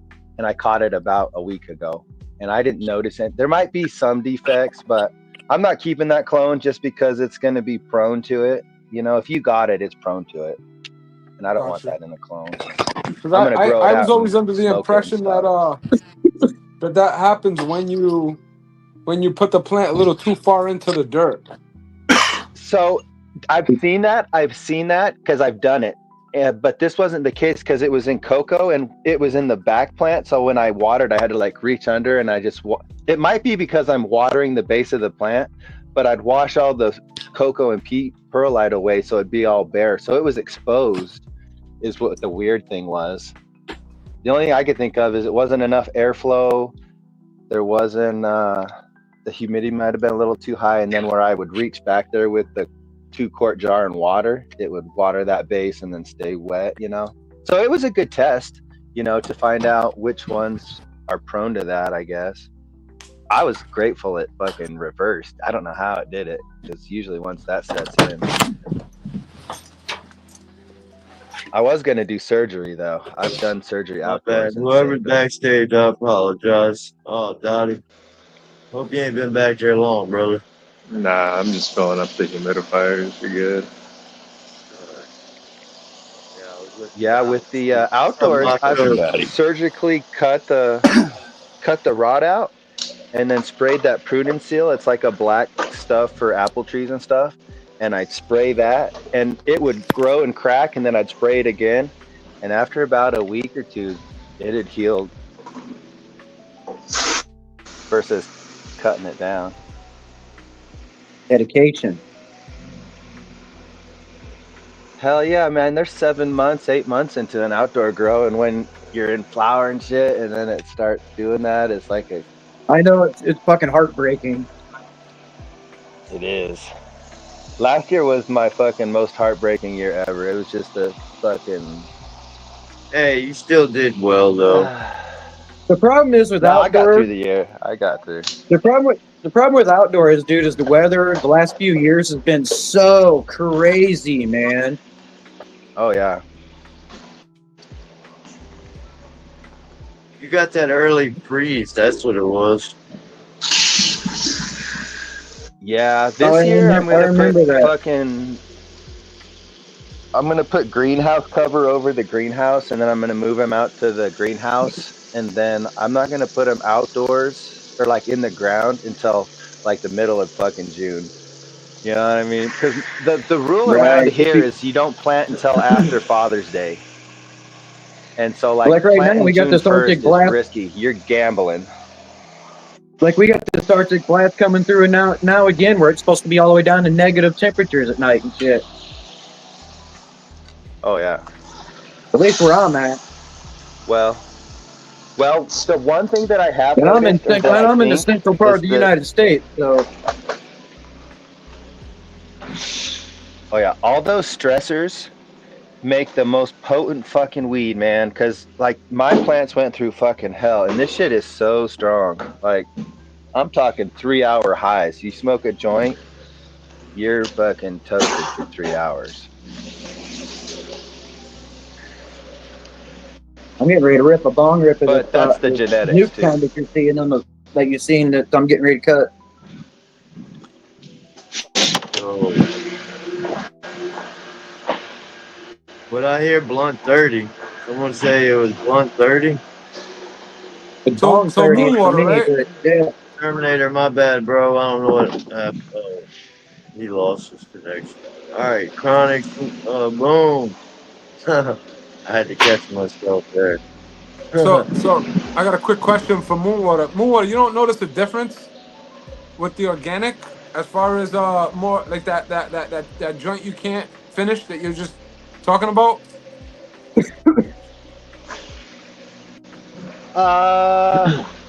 With strength, I don't know. I don't notice any different than the strength. The smokability, you know, it's all about, you know, if you do it right. You know, I would put my It's not going to taste good if it's not organic. Then. Well, I couldn't my hear you guys. First cocoa. I don't know, man. If you do cocoa right, it's going to be fire. If you do fucking synthetics right, it's going to be fire. And if you got the right genetics, it's going to be fire. You know what I mean? That's what I think. Because I did so good with this cocoa. Like, I fucked up and that bitch locked out and turned completely yellow. But she was dank and smooth. Like, you could say it was organic and everybody would believe it. You know what I mean? And Oh, People will say the curing same for a thing month about the now. sun, bro. They're like, if you don't grow it underneath the sun, you're not gonna get all the terps out of it. And this, it's just like, Well, I don't know. I will say my outdoor is way stonier than my indoor. Like I can only get about an hour high out of my indoor versus the outdoor, which is 2 to 3 hours. You don't think you could have just You know grown what I mean? it indoor differently? Or I have you don't know. grown the There's just same something thing about it, indoor? man. I don't. Oh yeah, no, so I I've done used the to Mac 1. I grew the Mac 1 for 3 years, and it I definitely used to outdoor grow is it fire. with I Nice. used to grow with soil when I first started growing, and I thought that like the cannabis was like smoother, it's tastier, this that and the other. And then I went to cocoa, and I realized the cocoa did just as good quality. So ever since then, I never turned back to soil. I just kind of did cocoa for years. See, I just did my first 50-50 mix. I just did a Coco Loco and a Fox Farm mix. That's when it gets fun. See, I think if you just like use 3-part, you're gonna get tired of the taste. But when you're Yeah. adding the fucking aminos and you're finishing with I like to finish with a potassium, calcium kind of solution. Pull all your phosphorus, nitrogens and stuff, and just do Well, like and that's it why seemed to House and be Garden. fire. That's why House and Garden is good. That's why Advanced Nutrients is good. Is because like when I first looked at their product, I didn't like how many parts there was to it. Like when I didn't know any better. But now hindsight, like looking back, connecting the dots, they had all the stuff that you're talking about. So it was kind of like dummy proof for somebody that doesn't know any better and just buys a nutrient line and follows the schedule. Yeah, there's a reason See, Advance has won so many cups. Because it It's has all, everything I that went we're with the talking Flora about in it. Pro. yep, it's got all those extra Yep. additives that make a difference when people don't think it does. It really does. Oh yeah. Synthetic Yeah. So company the Like this Flora right Pro here, cups from General before? Hydroponics, dude, this I thought Nuketown I'm only growing the right they have here. all organic that guys win stuff. cups. This Nuketown I'm growing is I grew it with the Blue Planet Elite Series Heavy Yield. It's literally a 5-bottle system. Literally, I don't have to use CalMag, no nothing. It's literally those 5 bottles and that's it. And No it's smacking. CalMag. Dude, I haven't used CalMag in 5 years. I haven't owned a bottle in 5 years. Until now, Wow. I had to go buy a bottle because I just switched to Advanced. But yeah, Yeah. dude, I haven't had to run CalMag with Blue Planet Nutrients. Their Vita Blue has CalMag in it. So I ain't the had to touch a nutrients bottle just of kind of CalMag have in That 5 years. Advance should. Not mine is. That Advance should have CalMag in it. That 2-part or whatever salt, I'm not. Sensi salts. I'm using the salts. I got a CalMag deficiency in 2 of my plants. So, but I just started using the salts. Yeah. I'm still dialing them in. So That's another I've thing. only Yeah, just said add 3 some more of the times. CalMag. Well, that's another thing Brendan Russ said. He said, the calcium is considered a micronutrient, but it's really a A macronutrient. macro, Right. along Yeah. with sulfur. Yeah. So it's like NPK, calcium, magnesium, and sulfur are all macronutrients. And then the But there's rest, there's some people Carl. even say iron. I've seen some that say iron, but the rest are No micro. Carl's coming. and from what I understand, I think there's 2 forms of you get sulfate a couple of ways. You get magnesium sulfate and you get potassium Potassium sulfate. sulfate. Yeah. Yeah, I use that. AG, come back up. I didn't see you. Where you at backstage? I don't see you backstage. So that's what I do. Is I ran the CalMag from TPS that had no nitrogen. I stopped using the one they have because it's got a 14 nitrogen and I don't want no nitrogen at the end, so I switched to that. I put the What did you signal switch in, to? and then like for my ends, like I guess it's like a flush No, but not a flush. So I stopped. Yeah, I'm up to speed though. So anyways, Well- I switched to the CalMag from TPS. It's a 0 nitrogen organic Yeah. one. Yeah. And it's real low on the ppm, so you can add a lot of it if you want. And then the signal, and then I add some potassium because the signal's got the magnesium and all that. So I want to keep my cations balanced, while giving the plant, because I don't want to strip them. So I'm giving it everything in there, and it worked out good because, man, the smoke turned out fantastic. Because I've always Oh, had yeah. this in theory, but I've never been able to try it out because I'm kind of synganic, and you can't isolate in Well, synganic. yeah, that's what I was gonna say. It's hard to do that. So I showed you guys last week the calcium that I use towards the end. It's the Nectars of the God, and it doesn't have any Oh, nice. That's good. it doesn't have any nitrogen in it. So like halfway through my flower, I switch over to that type of calcium, or at least in the last 2-3 weeks. And so another actual benefit about it is that it binds up with other minerals very well. So when you're going to flush in the end, you could actually use that calcium as a flush. Well, that's what they say about that signal. They say it's a flushing agent also. So that calcium is a CalMag and iron, and it's got magnesium, iron, manganese, zinc, boron, copper, and sulfur. So it's like a CalMag micronutrient, and all those things make this plant burn so good. Like that, those are like when you're getting a joint that's going out and you got to light it every couple times, that's your micronutrients are in key. And sometimes all you got to do is add some aminos, and then that'll fix it. But sometimes adding like this kind of stuff and I do like the idea. So whatnot will like help. when my plants get magnesium, they're getting it through Epsom salt. Like that's just my magnesium source. So every time I feed with Epsom salt. And I do like the idea of having the magnesium and the calcium separate, because what we were just talking about, sometimes you might want calcium nitrate, and sometimes you don't want the nitrogen in that. Or sometimes you might Yeah. have too much calcium in your plant for whatever reason, right? So you might just want to put magnesium in it. So the fact that they separated them, or like the fact that I use them separately, is, I like to do it in the sense of like getting too much of one thing, so you fall back of that thing. When you have calcium, you're kind of locked in. If the plant needs magnesium, to just giving it calcium when you don't need it. For example. Yeah, yeah.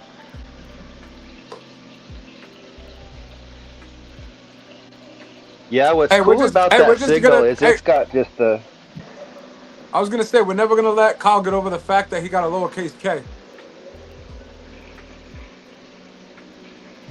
oh, he got demoted. Oh no, we're always busting Yeah, his chops about the yeah, he lowercase got k. demoted. That ain't just a regular K. At least you don't have little man syndrome about it. He does. He just Yeah, wears it so well. He just hides it I went well. on TPS website and checked out their signal, and it tells you, I think there was like 17 different plant ferments in there. So it's kind of like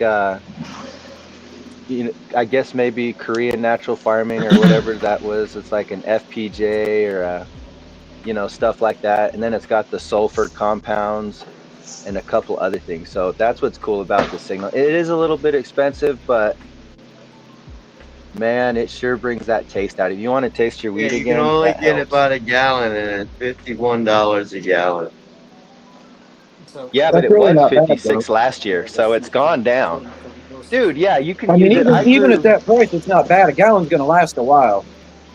Fuck yeah, it is. well, a gallon and a half did fucking 20 pounds and would have done 40 if the plants were healthier. So, I mean, it goes a long ways. Right. Unless you're slamming it like Carl, then you got to use a little bit more. Or about a pallet. That's what I'm saying. If Carl's using it, man, to get them flavors, it works. what are we talking about? EPS. That signal, Signal? Is that I've seen Signal yeah, that, before. Do they make like a certain silica? Or is that a humic yeah, I acid? use their silica. No, I use their Oh, silica. It's a so TPS it's a silica. so it's a whole line is what you're It's saying. yeah, the TPS. They got a whole line. I've only used their TPS silica, which is a potassium silicate, which is really nice because I haven't fucking had it bind up with anything because I forgot to add it sometimes, and I was like, fuck it, let's see what happens. Throw it in there and nothing. It just, because usually you'll see it cloud up instantly as soon as you throw it in. So it's real stable. Come back up, brother. I wanted to see that. And their signal, and their billions, and their CalMag, organic. I just got a bottle of that.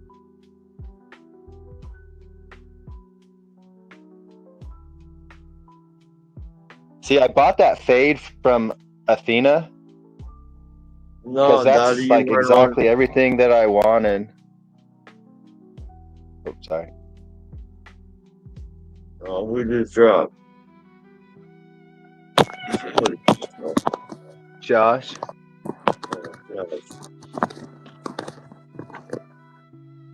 Yeah, hit that link, Daddy. We didn't see that grow at all. Sub-levels. We seen you filling the humidifier. Just hang on. I hear you. A little low though. Can you Oh hear me no, now? that's chronic boom that's showing. Can you hear me now? Alright, here, I'll put them basement. Can you hear me now? I hear you, but I got headphones on. I hear you, but I got headphones on. Yeah, I don't hear you. I'll try to turn your volume up. How about now? Do you hear me now? Can you It's hear me real now? low. No, it's the same. Yeah, it's a little better. How about now? Can you hear me? Same. Yeah, we can hear you barely. Shit, hang on. Let me try to get my headbuds.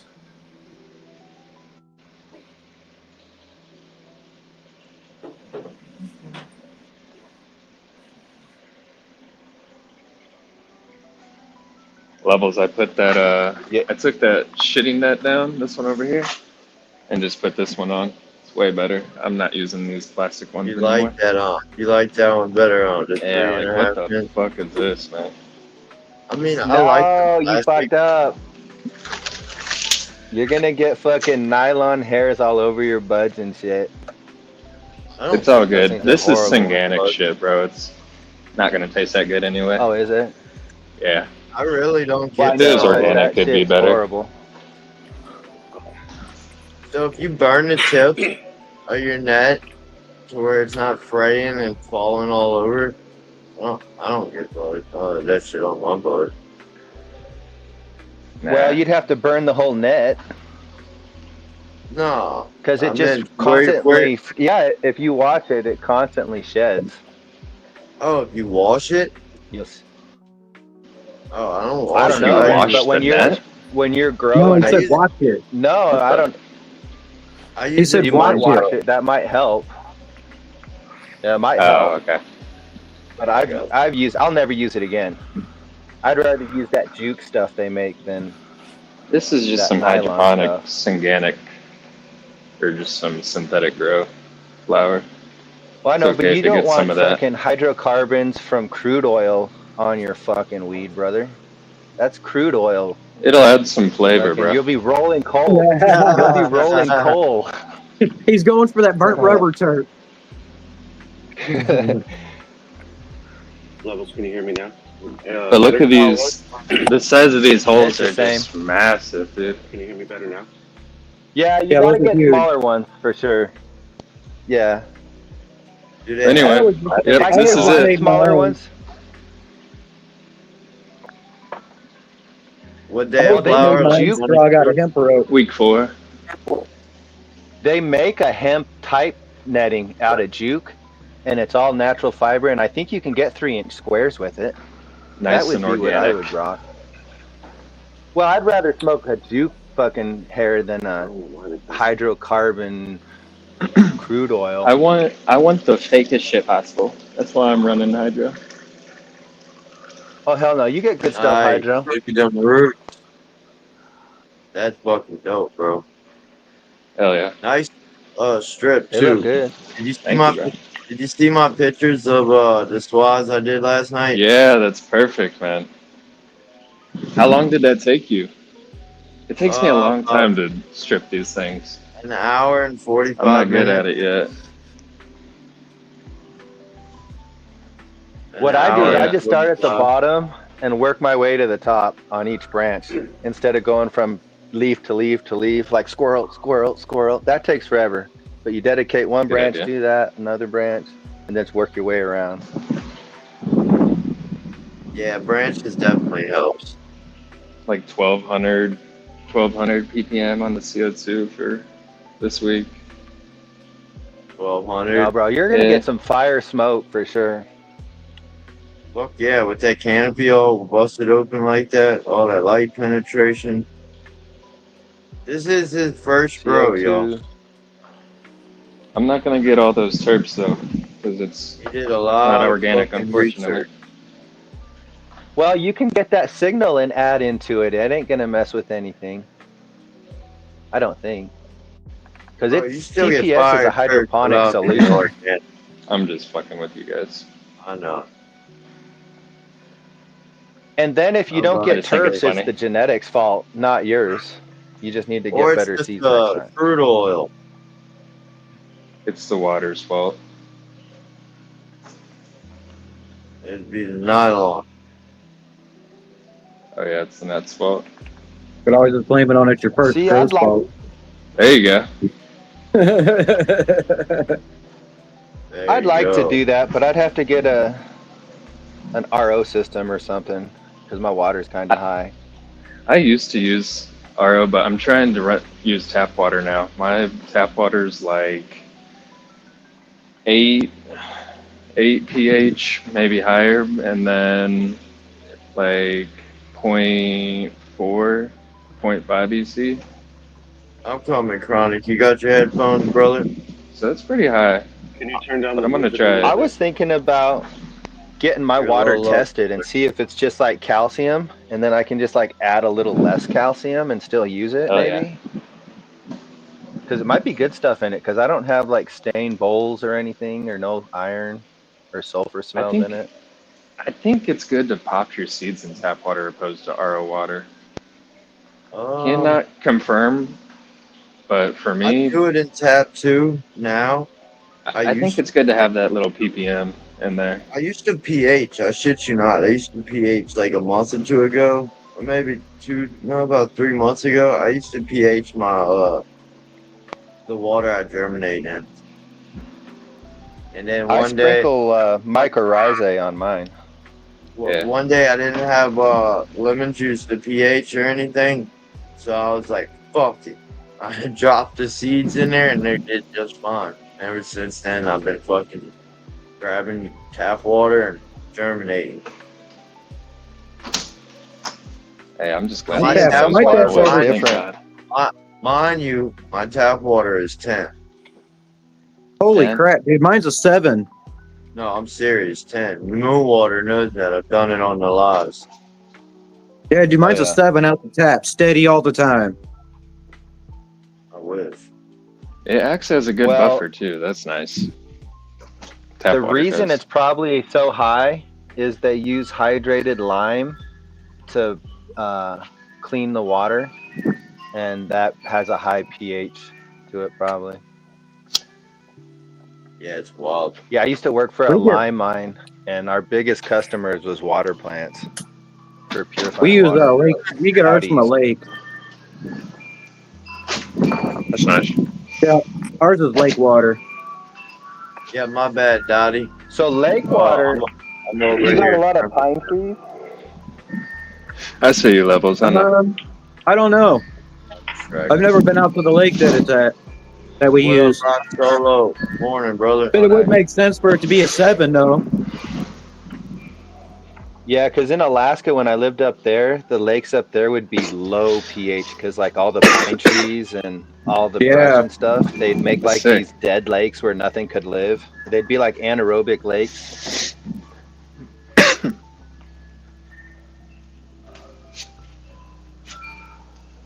Oh, local. Or I'll show you in a second, but I got those Nuketown seeds that I'm trying to get going. You made me. Nice. That Nuketown Dude, looks these things- awesome. These things are monsters. Like, dude, I got lower buds, not even top buds. I got lower buds that are the size of golf balls. Nice.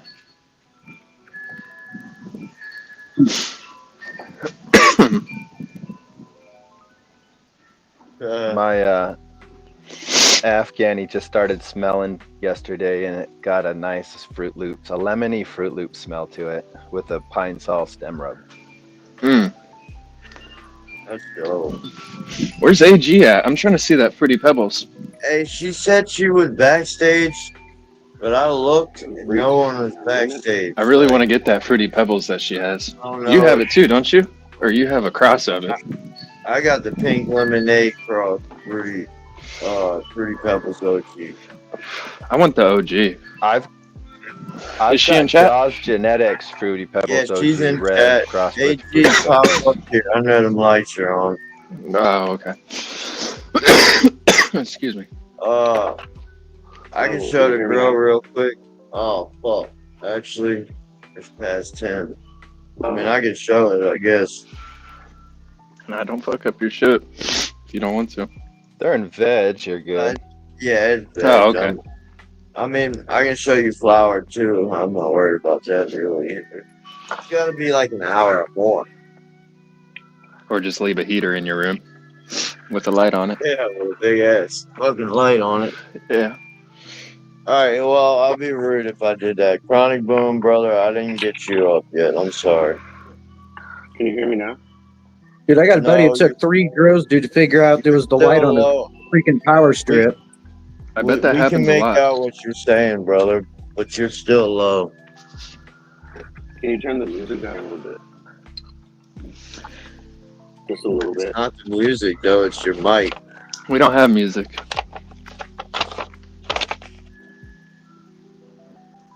I could pause it. Oh, I see. For the stream. Yeah. There you go. It's paused. Oh shit! It's snowing here. Okay, can you hear me now? Snowing. It's been off and on Yeah. snowing here all day.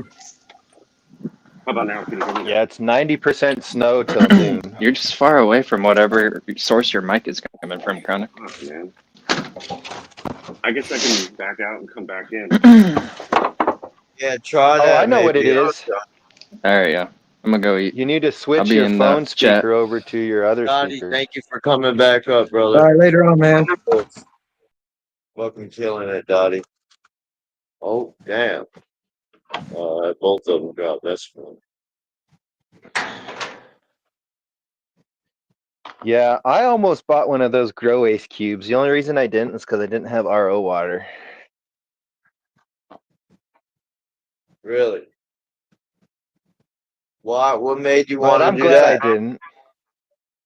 Just Yeah, something that ain't different. it. I just like something different. Oh, And I got cocoa is enough difference for me. It's a good practice. It's a good buffer between organic synganics to I'm more not against cocoa. hydro. I might try cocoa down the road. Who knows? I want to get this Well, soil cocoa, down. you just got to dedicate more time to it. You know what I mean? Because like I do I don't have to have water it that. every day. I don't have that. I can't do that. I literally cannot do Versus that. my, I could. yeah. I'd have to put my mom on payroll. Yeah. Then we'd have to say it is your mom growing it. Right. All right. Because But yeah, I'm no, not the here. soil's nice. You could go 3 to 5 days, or I would. Yeah, I'm not here every day. So I tried drying back, instead of watering every day, doing every 36 hours, and that started frying my roots. And they were still plenty wet, you know what I mean? So I didn't understand. So that was part of my problem last grow, was having fried roots at the end from. Then I just like, all right, water every day. I had to force myself to do it. It's like, trust the process. Yeah, that's too much. It works because bro. I've been doing it. Well, it actually works out perfect because I get about 20% runoff, and then I just fill up this 5-gallon bucket, and then I got about 50 trees outside between like fruit trees and stuff. So I just put a 5-gallon bucket of the waste on each tree, and I haven't even gotten all the way through the whole trees yet. And then I'll just start at the beginning again. And so I'm not like wasting, but other than that, it's pretty cool.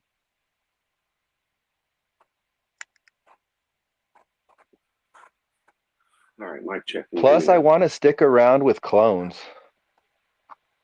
Yep, you sounded a lot What do you mean? better. All right. You sound better? Okay. Yeah. I guess it's better. I don't know. It sounds a little better. It might be because the music's off. Ain't nobody backstage. AG, I didn't see AG backstage either. I've been backstage for like 30 minutes. Yeah, not here. So Well, maybe they something's weird. say they're backstage and then they hurry up and get on there. So maybe they'll be backstage in like a minute after you see it on the typer.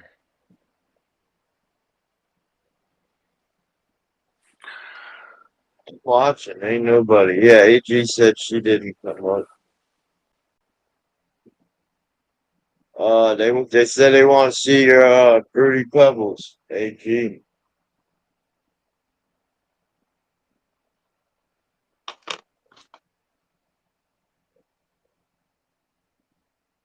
Well, I got to hop down levels. Thanks for having me up, brother. It was fun, wake and bake. Hope everybody in chat's doing good. Yeah. Have a good one, man. Be safe Thank you out for there. coming up, no Yes, sir. water. Awesome kicking it with you, bro. Hell yeah, man. Appreciate it. Have a blessed Sunday, Fun man. as always. Stay Yes, safe. sir. You guys too. Yes, sir. God bless.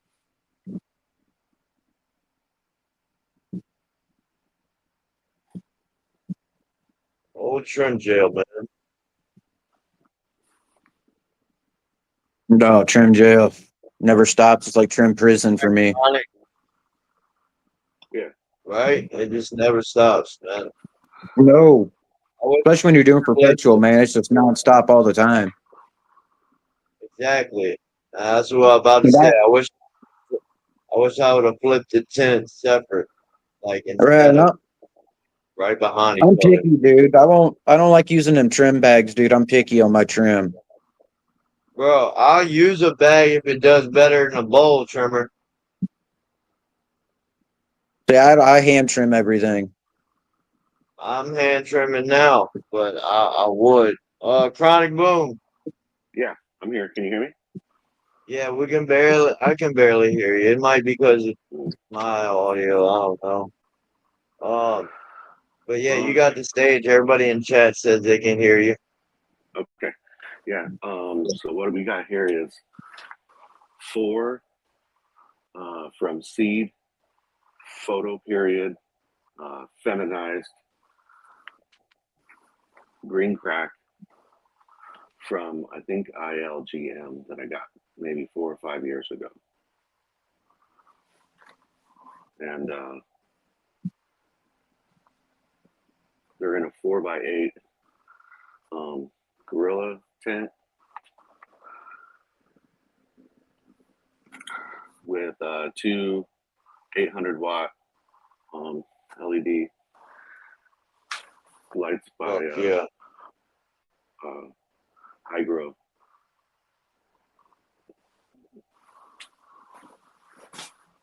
They're called Cypress line by Hydro. They're the Evo 8s or something like that. It's got the red and the blue and the green. Okay, it's got the mint green in it. Yeah, it's pretty cool.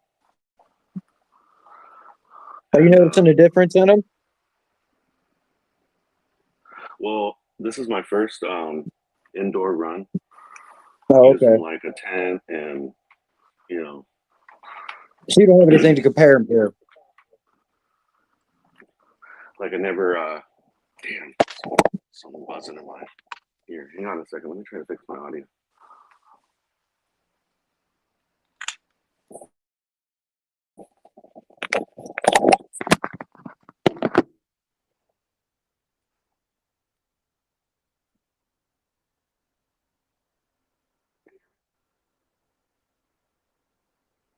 So you're going about another week?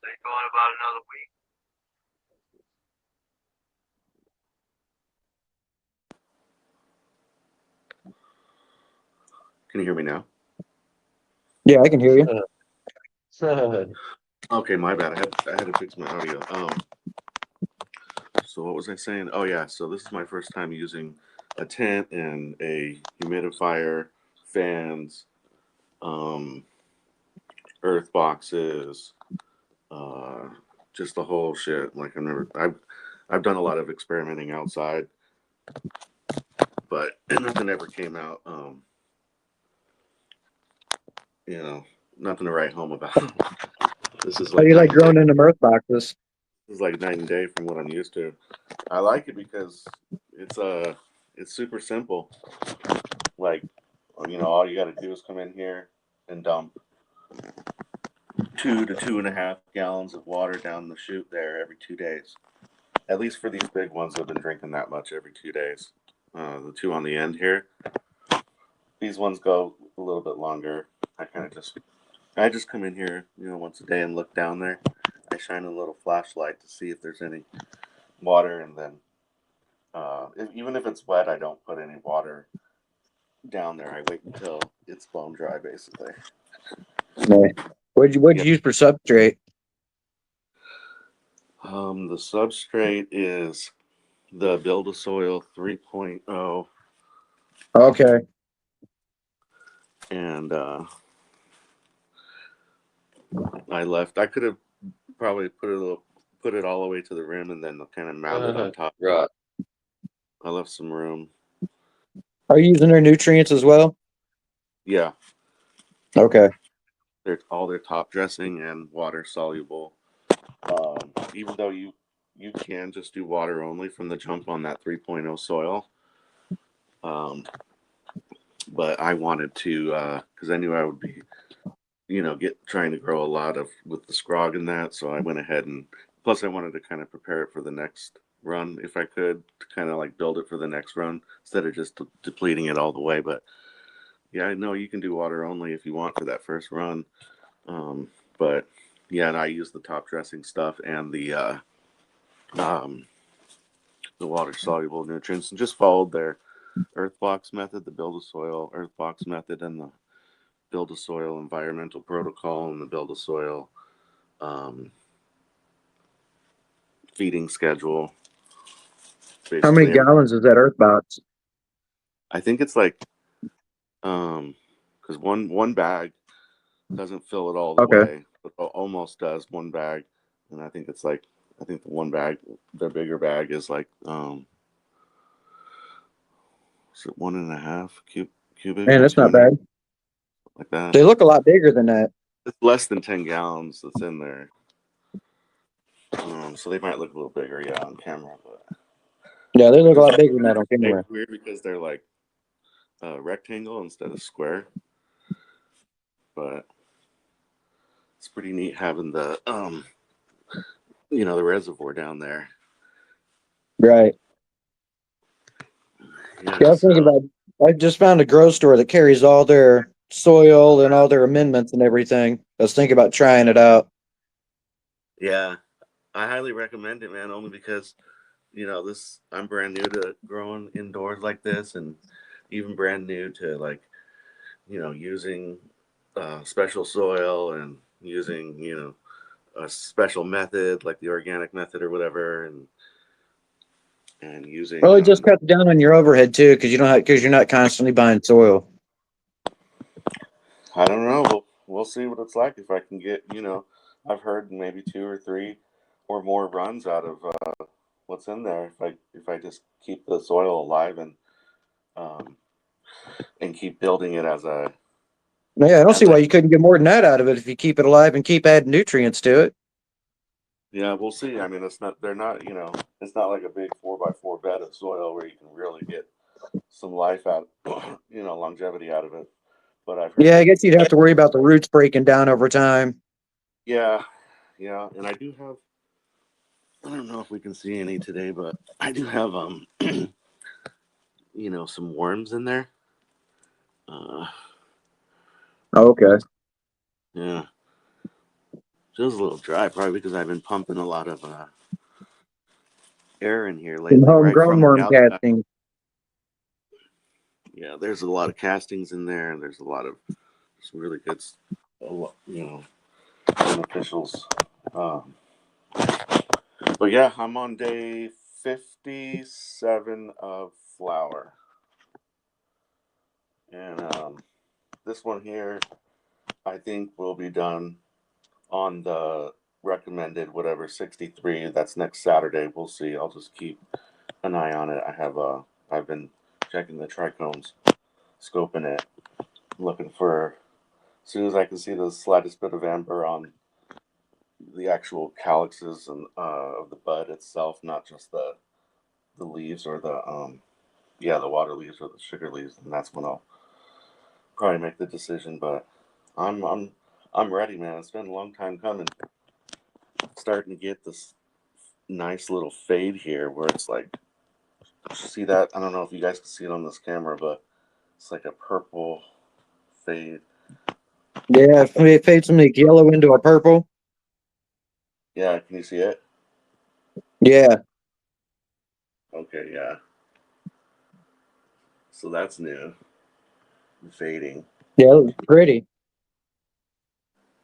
Definitely killed it for sure. First time doing indoor. Yeah, I got Especially really with the whole new setup, all new lights, the whole 9 yards. You had to dial the whole setup in. yeah. Yeah, thankfully, it wasn't as hard as I had always anticipated it to be, and maybe that's why I never decided to actually pull the trigger, even though I've always wanted to, with doing the indoor setup. But after watching like those build soil videos,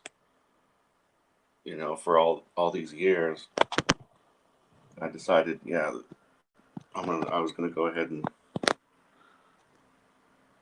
try it out, see if I can get it to work for me. And I was just surprised that I didn't have to do very much, but just follow the instructions and try to keep the environment as close to what's recommended as possible. And so far so good. We're almost done.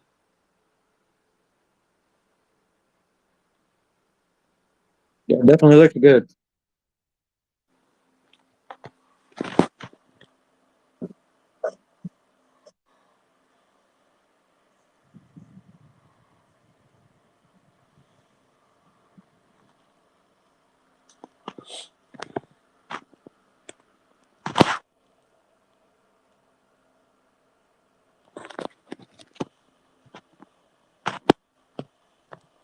You there, Looking LeVeLz? good, brother.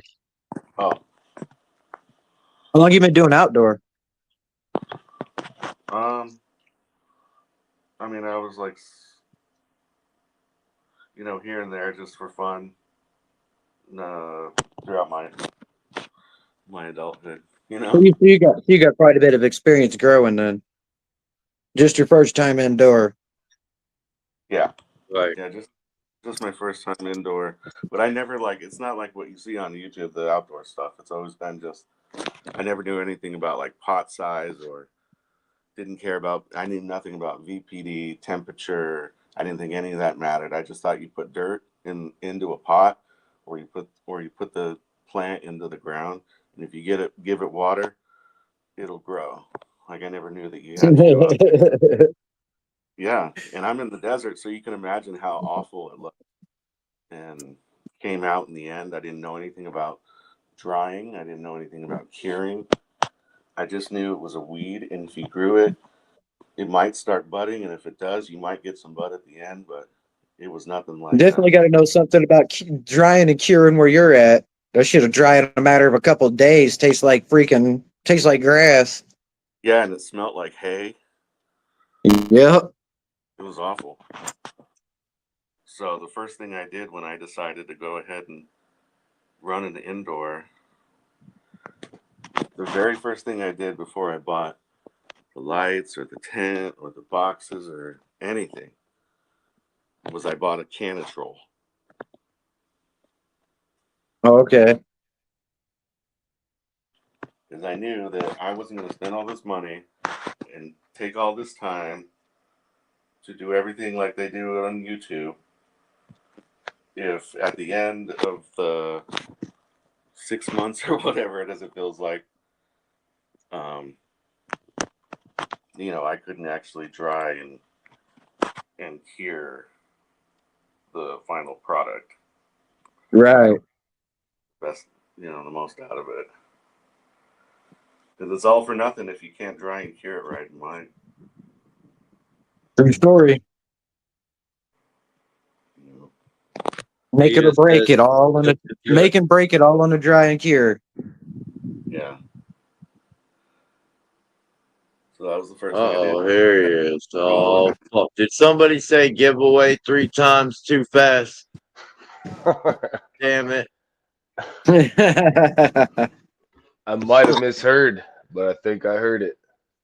What up, Carl? Morning. Morning, everybody. Hey, Carl with a K. What up, Chronic? With the motherfucking hella lowercase K.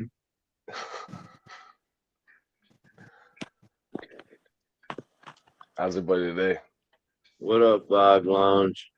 Popping Seeds, Bluesman, Buckeye, Smokey, Stoke Smoke, Macho. Cheers there, buddy. Man, you guys, as I was jumping on, I heard Chronic say before he even grew inside, the first thing he bought was a Canatrol.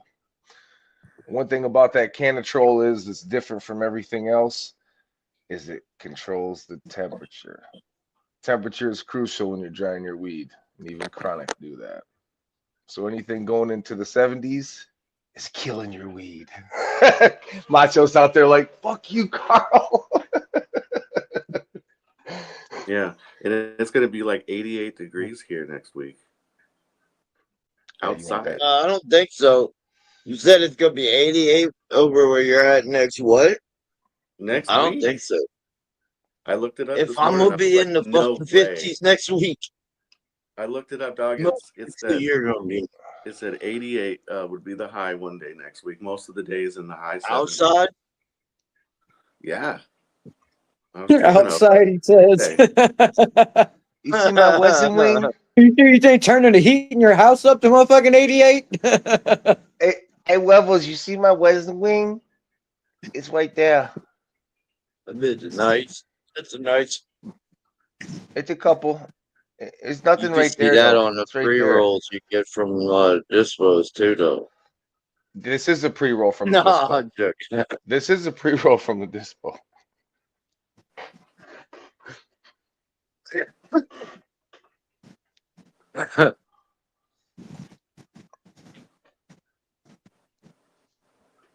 Hell yeah, snow out there, Chronic. man. Oh, there's snow out there? Man, it fucking snow like Moonwater said there's snow out there. probably 4 or 5 inches overnight, man. Said it was snowing.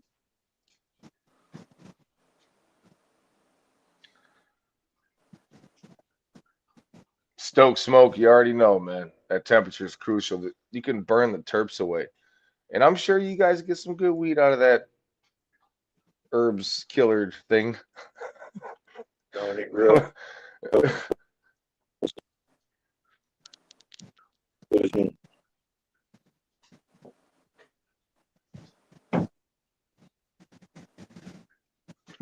You know, I just moved all the plants outside, so I hope to God it don't fucking snow.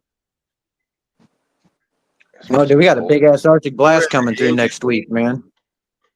That's what I heard, bro, and I checked it out. The coldest it's gonna get here, I'll tell you right now. I looked it up last night. Somebody said something about it. All right, so it's already here for us. The Arctic blast is already here. Yesterday was 80 during the day. Today it's 58. It's gonna be 35 tonight. Tomorrow it's gonna be 61, 38 at night, 62, 50 at night. Wednesday it's 54, 28 at night. Thursday's gonna be 50, 32 at night. So that's gonna be the Arctic blast. And then next Tuesday, the following Tuesday, we're back at 77. We're gonna be like highs of like 2 and 3 and negative of like 7 and 8 where I'm at. Yeah, so at nights, I'm gonna have to worry like next Saturday, next Thursday, and that's the only time. And next Wednesday, Thursday, Wednesday is when the Arctic blast probably coming because it's gonna be 28 that night. So Thursday I'll be here, and then Saturday I just gotta make sure those plants don't freeze. There's a bunch of hanging baskets. That ain't nothing to move. I got rid of half of my succulent collection yesterday. Did you? Yep, I got to build. I'm getting ready to build a room where those succulents are at. So half them motherfuckers had to go, so I can downsize and move the rest of them out of the way. There's a sealed room going right there, so they had to go. Oh, yeah, hell yeah, they had to go. Man, Chronic, Yeah. I tell you what, that shit's starting to look crazy, dog. They got an eviction notice. That almost looks like is that a polyploid bud? Yeah. Exactly what that is. Nice. I like getting a polyploid once in a while. I've never had one. I've been tripping out over this for the whole time. I've gotten a few of them growing ethos genetics. Or was it? No, it was the Baked Bellatrix by Elevate. I got a few of them.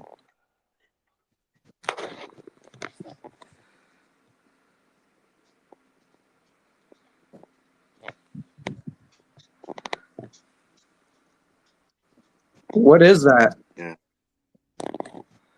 What? Gelato. What? Gelato? Green. IOGM. It's not gelato. It's green crack. Oh, green crack. Green crack. Oh, I'm tripping. How did I forget that?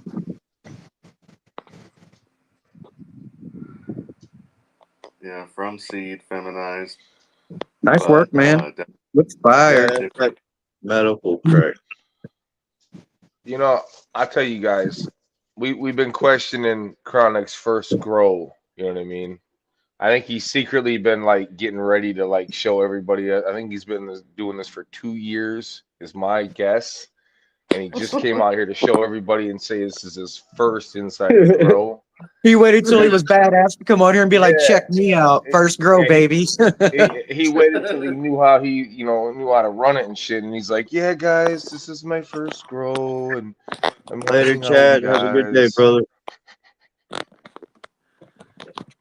Meanwhile, he starts dropping all these knowledge bombs. I mean, it's kind of written, man. You think about it. He bought the Canatrol before the inside because he knew he had to dry it correctly. I mean, what new grower knows you need your weed to dry in the 60s, man? I'm just saying, What new grower knows anything about VPN hardly at all anyway?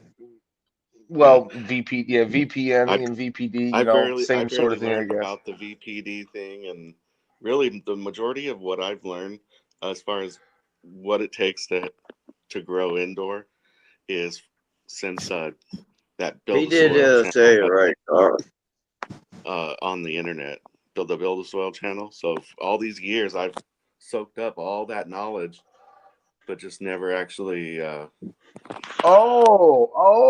See, you guys, I'm getting something out of him. We just keep prying. We're gonna get all of it out. No, I told right? I told you guys that. He's been growing in a greenhouse for 15 years. I've always said that, like, ever since that channel came out, I subscribed and I watched all the videos that would come out each week for all the different seasons, the Build a Soil channel. He does have a lot of knowledge on there. Yeah, dude, because he like shows you how to do everything, and so in I the just soaked up all community, that we knowledge. helped it too. We did help him.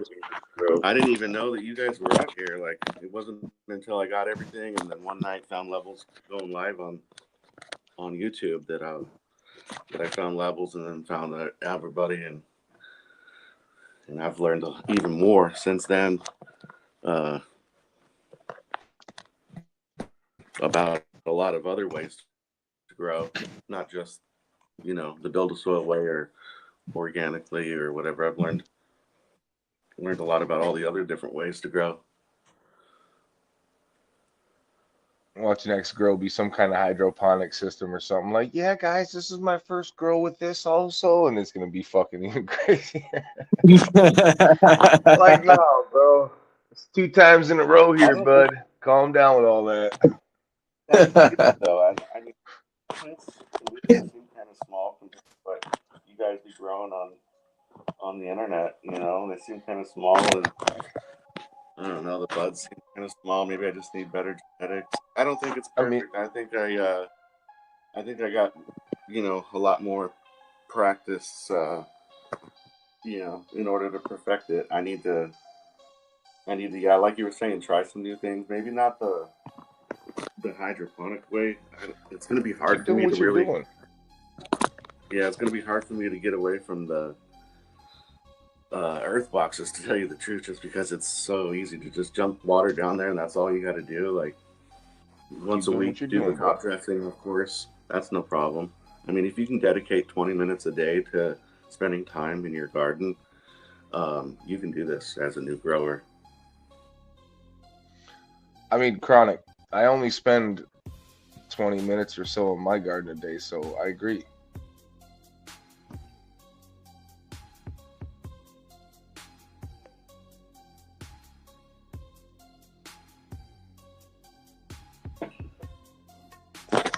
But I'm still thinking about what I should do. Come on, I never showed.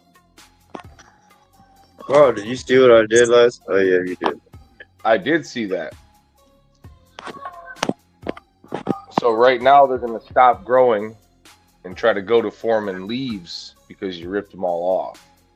So, you know what I mean? They're not going to continue to keep producing bud. We didn't see that happen. All right. Oh no. Oh man. What am I going to do? I think you should go piss on them, bro. You get some macho piss, man. No, I think macho sauce. we're at day 20, so I think I've seen an amber trichome. I'm gonna pull her tomorrow. I think I seen one on there. One trichome, amber. She's ready.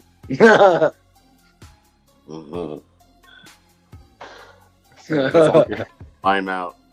They started dark like that, and then they start to go to like an army green and start to go to like a lime green, and then they start fading out. This one hasn't hit the fade yet. Hey, Chronic, you've been bringing the temps down?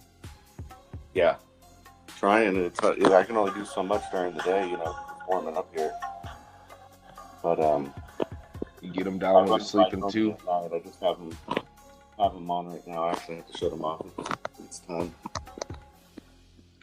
You guys see that savage sauce? Babies to go to sleep. My ladies, my lovely ladies.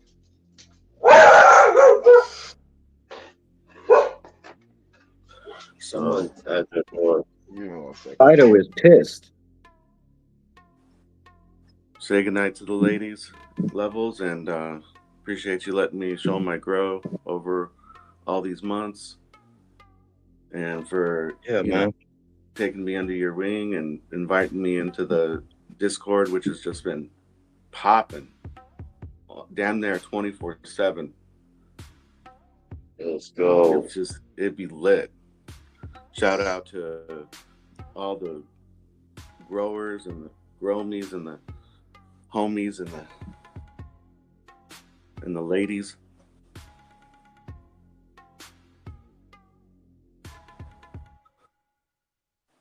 Yes, sir. It has been lit. No, anytime, Chronic. You already know that, brother. I'm just glad you made it to the finish line. Glad you did it, bro. Oh, we're not at the finish line yet, but we're in the stretch. Definitely what do they call it? The sprint to the end or whatever. I'm like maybe 6 days out on this one over here. Gonna pop that in the can control. Then I'll pop the other one on the right in there when that's done in 8 days, and then the other two. I'm thinking that's probably how it's gonna stage out. But then we still got to dry it right. We got to cure it right. And then, yeah. Hell yeah. See how it comes out, but. No, great job, brother. I'd say you have definitely killed it in this girl, bro. Thanks, man. Okay.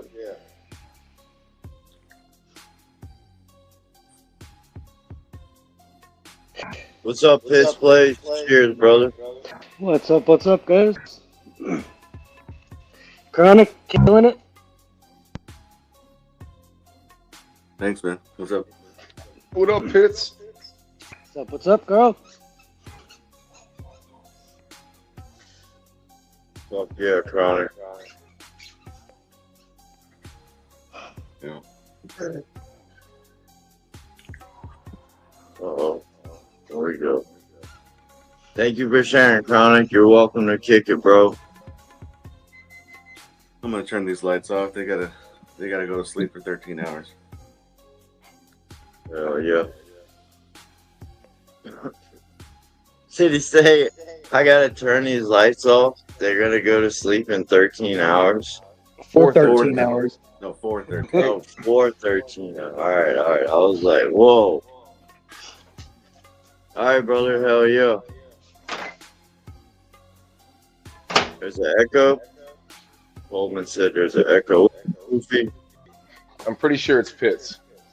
Yeah, possibly it could be me. Possibly. Got a man in the background. Yeah, it's easy. I'm cutting out. Thanks for coming up, Chronic. Encore. Well, I haven't flipped them yet. Don't ask why, but they're not flipped yet. Whoa. Those are gonna be some monsters. Yeah, they kind of filled up in here. I gotta clean them up, so I'm gonna clean them up today. I'm gonna have to water, and then I gotta flip them. You're getting. Are you gonna scrub them? No. I'm just gonna let them go. That is gonna be one full tent. If I have to prop them up with something, I'll prop them up with something to hold them up. But I actually have my frame and I have my twine. And I could put it up, but I was also contemplating taking one more out because I took the sick blueberry out and I brought her over here because she seems to be the sickest. She's a happy looking sick plant.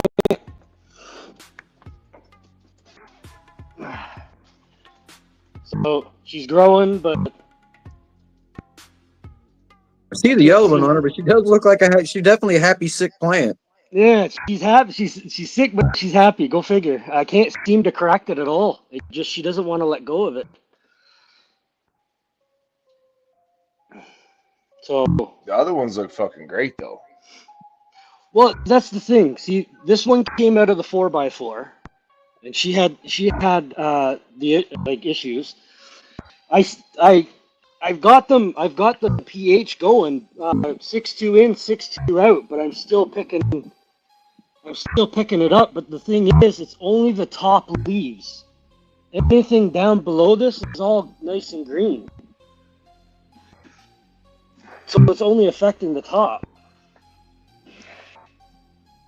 But I was thinking of taking possibly this one out, give these 4 the rest of it, and put her in the 2x2. And if I try to flower her out, she's just gonna give me stressed out flowers that aren't gonna turn out the greatest. So Are you spraying anything in your other tent? My 3x3, yeah. Could that be from water droplets and the light burning it? Oh no. On the leaves? No. I've had a pH issue straight from the beginning. Oh, okay. I seem to fix it, but every time I seem to fix it, the next watering out or the watering after, it seems to drag it back down. So, again, these two, they're not bad. This one's only got a few leaves here and there that actually have something on it. This one. So the pH in your soil, Jack. I'm using ProMix pH or HP, sorry. And I'm using Green Planet Horty line. I grew with it last round, and everything turned out good. Now, I have Good question. three How other. are you adjusting your pH? pH up and down. What kind? What are you using? Oh, I have General Hydroponics down, and Future Harvest pH up.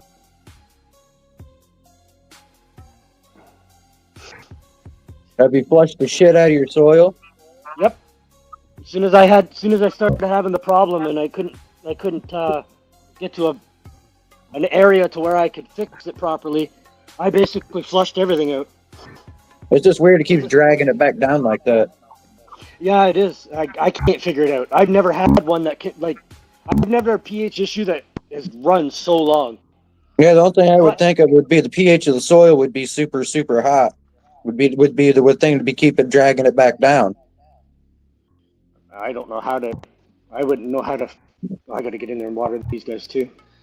Yeah, I don't know how to fix that if that's the issue, because I flushed it out. Well, if you've already flushed it out and readjusted it, and for the most part, it does come out what I put in. So I'm going in 6.2, it comes out 6.2, or it'll come out 6.1 or 6.0, and then the next watering it goes back up to 6.2, 6.3, and then it seems to flutter itself back down to 6.0, and then. But this plant, and this plant were also in the 4x4 at one point, and they all had the issue. Now these guys are 11 days. No, yeah, 11 days now. 11 days into flower. Let's see if we can get one here. have you checked your soil really good for pests? Yeah, I've never ever had pests. The closest I've come is gnats, and it's wintertime, so I got nothing right now. Right. What's wrong with the back right? She's thirsty. I gotta get in here and water. I should have done it last night, but my lights go out. This tank goes out at 6, so if I don't make it, I don't like to try watering at night because I don't want to expose them to any light. But yeah, Right. She's thirsty. She definitely is thirsty. This is Banana Daddy Cross Grape Slurry. This is Banana Daddy Cross Grape Slurry. This is the blueberry that I had in the 4x4 with There's that variegated. Yeah. And she's bounced back. The stress has come out of the stem. All the leaves are nice. There's no markings to say that she's got anything. So I had a question. Would you guys? What would you guys think? Could the LED possibly be causing that? Hey, what kind of light is that right there? That's a Grandmaster Tarantula Vulcan. The Vulcan? What percentage you got it running at? Right now I think it's at about 60%. How far are you away from the canopy? Oh, it's all the way at the top of the tent. It's Yeah, too I heavy wouldn't too heavy I wouldn't to think it'd be the adjusted. light. Well, it's because it only seems to be top fan leaves that get. Sonic Boom just won that same light, I think. What kind of humidifier do you got? Is it maybe at nighttime leaving droplets on the leaves maybe, and then it's cooking it when the light comes on? Just a tiny bit of moisture buildup? With the 5 plants in here at night, this goes up to it'll reach up to 65% without a humidifier. I wouldn't think 65 would be enough to cause any kind of droplets on the leaves. Yeah, no, I'm not. And with that fan, a pretty good air movement going around. So, like, don't get me wrong. Again, I gotta come in, and if you look, I'm sure there's some moisture buildup in some places because the leaves are overlapping. But no, not to the point where there's droplets on the leaves. Right.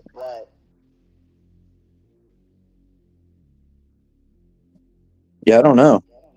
It's been You got a different issue going on. I really don't want to give up. I really want to solve the problem. I have for the most part because they used to look a lot worse than this. Like I said, when you get in there, there's nothing bad down in here. It just all mainly sits on the top fan leaves if it shows up. Well, if you're 6'2" in and 6'2" out, then it's clearly something masking itself as what you're thinking is a pH issue. Because it can't be pH if it's 6'2" in, 6'2" out. Well, see that again. That's where it just gets me thinking and trying to figure it out. Because this girl here, when she had a sister right next to her. I always used Promix, and they were stressed out from the beginning. And I figured it was my Promix, bad Promix. Just so I sat there and they started with them. I flushed them out. Now the rest of these plants were only in the same Promix, but only in a solo cup. These guys got started right into 3-gallon pots. So they were into the 3 gallons of the Promix, whereas the rest of them are only in a solo cup. And I'm starting to wonder if whatever's in that root ball in that solo cup originally, if it doesn't leak out. It could. Hasn't leaked out eventually. And like I said, they definitely have come back from looking as bad as they did. Way better, and they're growing. I know they're growing. So I mean, it very likely could be. But I figured by now, like, we are day 71 for these girls from seed.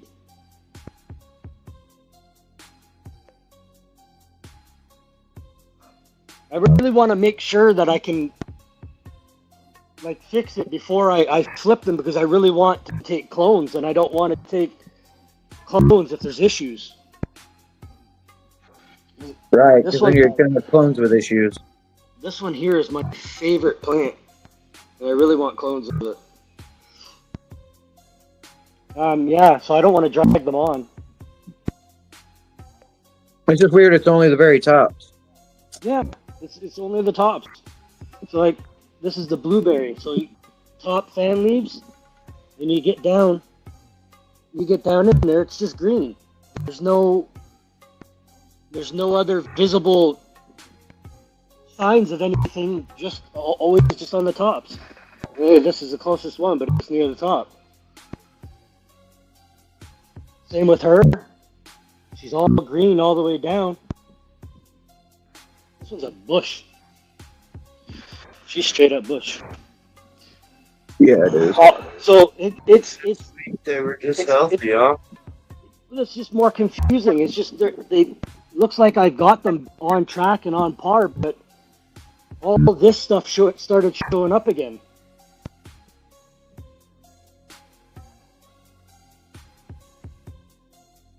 These guys I just watered, and they all relatively sit in the same pH zone. So, have you checked what's your food pH out at?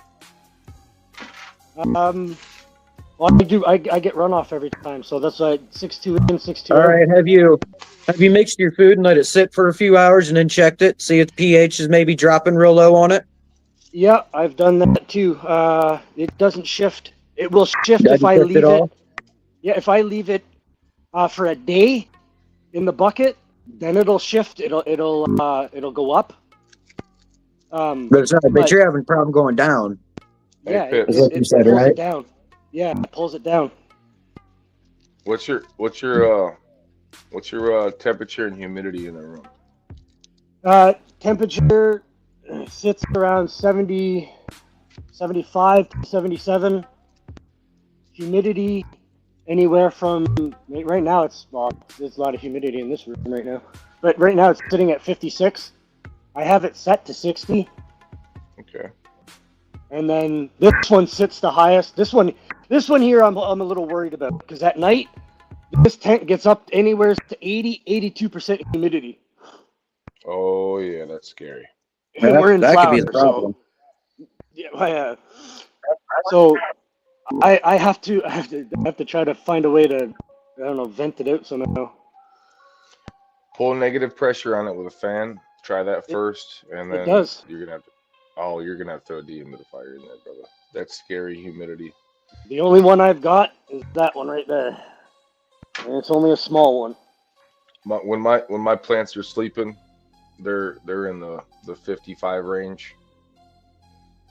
Veg, flower, I'm always dropping the humidity down, man. When they're sleeping. I don't like that stuff. I try. It's not me, and it's not me raising it because this tent doesn't even have the humidifier in it. It's them perspiring off the water. That's how I was saying the dehumidifier has to be in there to combat that.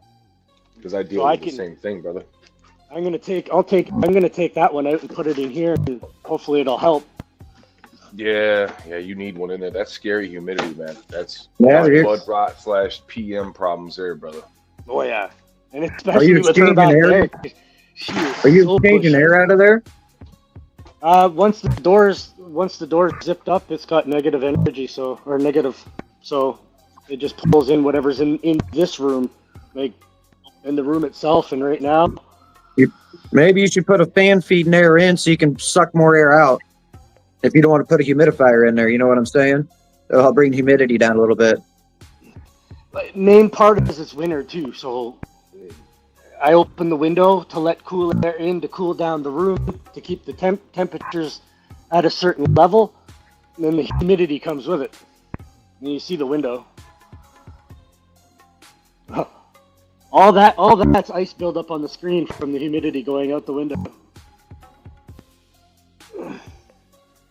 It's drier outside than it is inside. You're gonna get that BPD issue right there. It's a mission to grow weed. It costs money to buy the equipment to control the environment. It really is a mission. Well, at the same time, with this place here, I can't plug in any more than what I've got plugged in. If I try, I pop the breaker. So if I was to buy a big dehumidifier, I would pop it every time it clicked on. Well, if you're running it at night, if you're running it when the lights are off, will it still do it? You only really need to run it with lights off, right? Yep. This place though is really wasn't done properly. It was just basically a house, and it was split into 2 different apartments. Oh, if it's running 2 houses off probably one service. Yeah, I think the way I think it is, there is two different breakers, but I do think that the wiring is tapped into the original breaker because since the people downstairs moved out, I haven't had one single problem. So I think they're pulling power off the same too, and it wasn't helping. But yeah, I figured I'd get up, show it. I don't want to give up on her, but again, I learned from I've learned plants are too stressed out. They're just going to give you a flower that looks okay, but it's not going to smoke that. It's not going to smoke the greatest. Oh, I wanted to show that. I think it's on this one. Is it on this one or is it on this one? I don't remember what plant it's on now. Give me a second. There's something I wanted to show you. Oh, there's this one. Yep, there it is.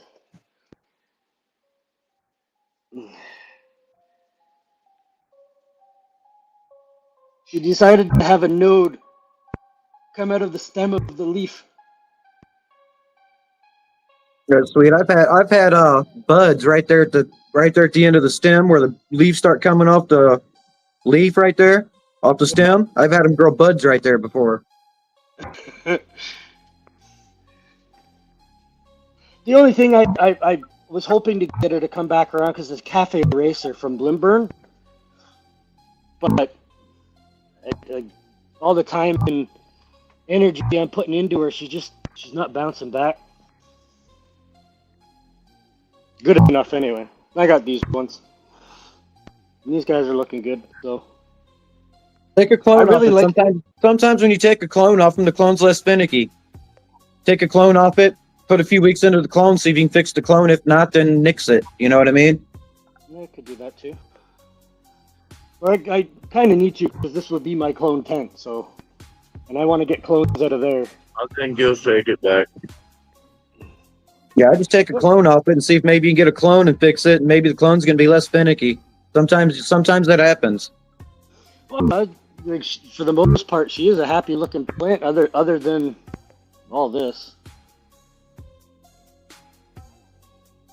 it's so odd. Get on a pre-roll, bro. Spray You pack. you should come on Matt Greenspace and ask him. I do get on there, but by the time he has his, my lights are going off. Where's the other one I wanted to show you guys? There's no way it grew out of it. Man, we've been chasing this issue for a while, you guys. Oh yeah. Been a minute. I don't like to give you up. think it's the same one? Oh, there it is. I still think it's the same issue. It's just prolonging. Does that light have the adjustable spectrum on it? Which one? All three. That light no. you're using? No? None of them do. No. I need a All right. controller. A controller. I know a lot of them GLM's got a lot of that adjustable spectrums and stuff on it. Yeah, I know. The only thing that one has is it has another switch. And I think it's for added red. Yeah, the extra red. Yeah. Other than that, no. I need a controller to control that. This stem. I was wondering maybe it was a spectrum issue. It grew up flat.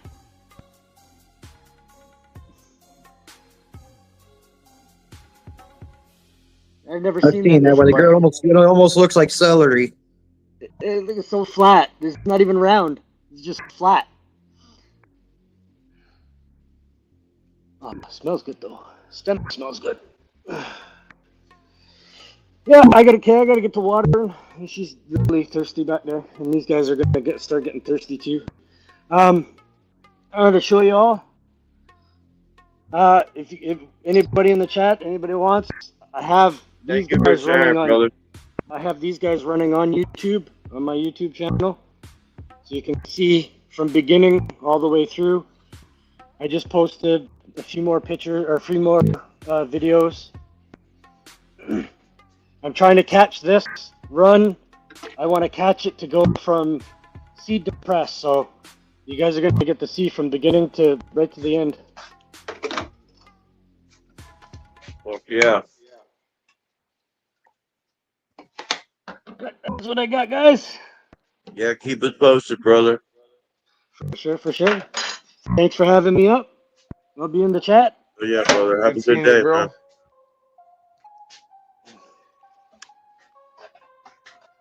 What up, Moonwater? Welcome back, brother. I wonder if maybe he could have a heavy metal issue. Well, that's what I came on for. Maybe he's got a heavy. I was gonna suggest maybe he's got a heavy metal raising the pH. No, I would say raise the pH. You know, you're running 6.2. Some plants might want 6.5, 6.7. Because those. Is that what he's running? 6.2? That's too low. Yeah, that's what he said. 6.2 in, 6.2 out. I didn't even. So I would go fucking 6.5, 6.7. See if that fixes it, because I'm dealing with that issue right now. And I went to 6.7, and it's like, badow, everything's fire now, instantly. 6.7 in what? Well, the cocoa. What's that? Man, you're running 6.7 in cocoa? Yeah, I was watching the Jack Tripper editorial on Irie's channel, and he said it liked a higher pH, so I raised my pH, and it fucking fixed the problems I was having. Remember how I was like yellowing out in the morning and stuff? Yeah. Fucking, I raised the pH, and it fucking everything stopped doing that. So it's like, I don't know. that was just my suggestion, is all. There could be it. Some plants don't like it quite as hot.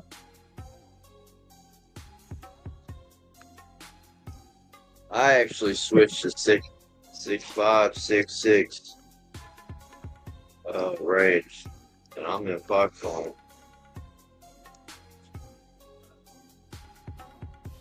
With my tap water and the Cincy Bloom salts I've been using, my pH is right at 6.5. Man, I really don't. I hear somebody say they're Like I using was saying, Cincy Bloom. Yeah, I switched over and got switched over to the Cincy salts. Yeah, just be careful with that. The actual part B, there's a lot of nitrogen in that motherfucker. That's a lot of nitrogen in it.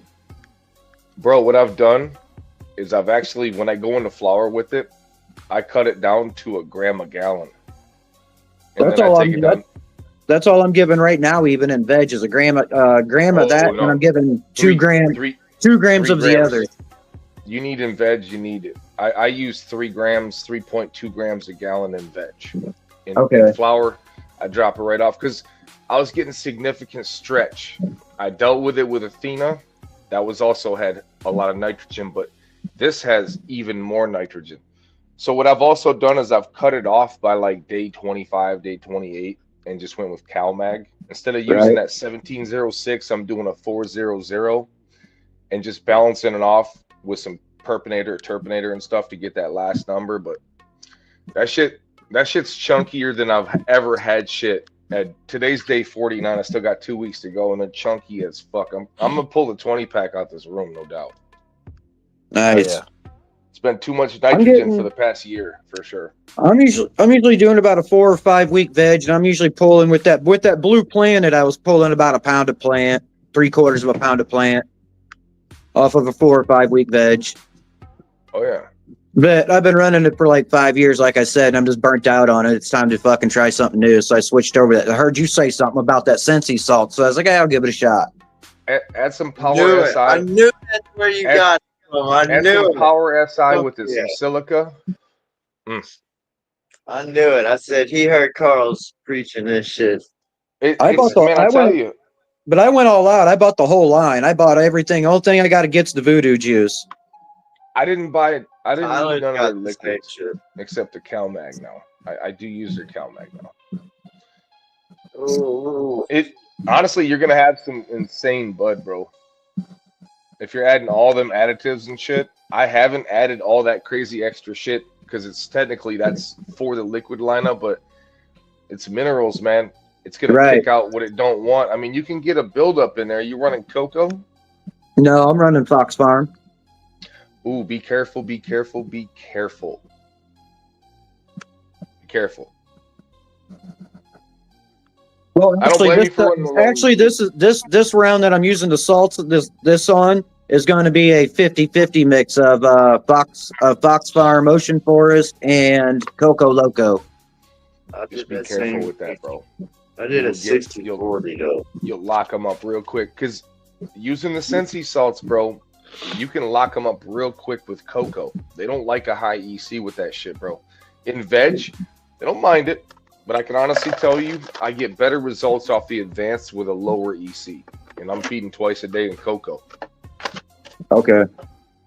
So shit, I'm only feeding twice a week as it is right now. So just be careful with your EC, bro, because you will get a buildup. What are you running your EC at? Me, I'm running around like a 1.8 to a 2.0 in veg right now, and I'm running like a 1.7 to a 1.2 in flour. I just gave them their first 2.0 EC the other day, just fucking around with some terpinator and perpinator and shit, just fucking around. I was like, I'm not gonna give them 2 tomorrow, when I used to give them 2 every day, or 2.2 or 2.4, and you would see them almost stop.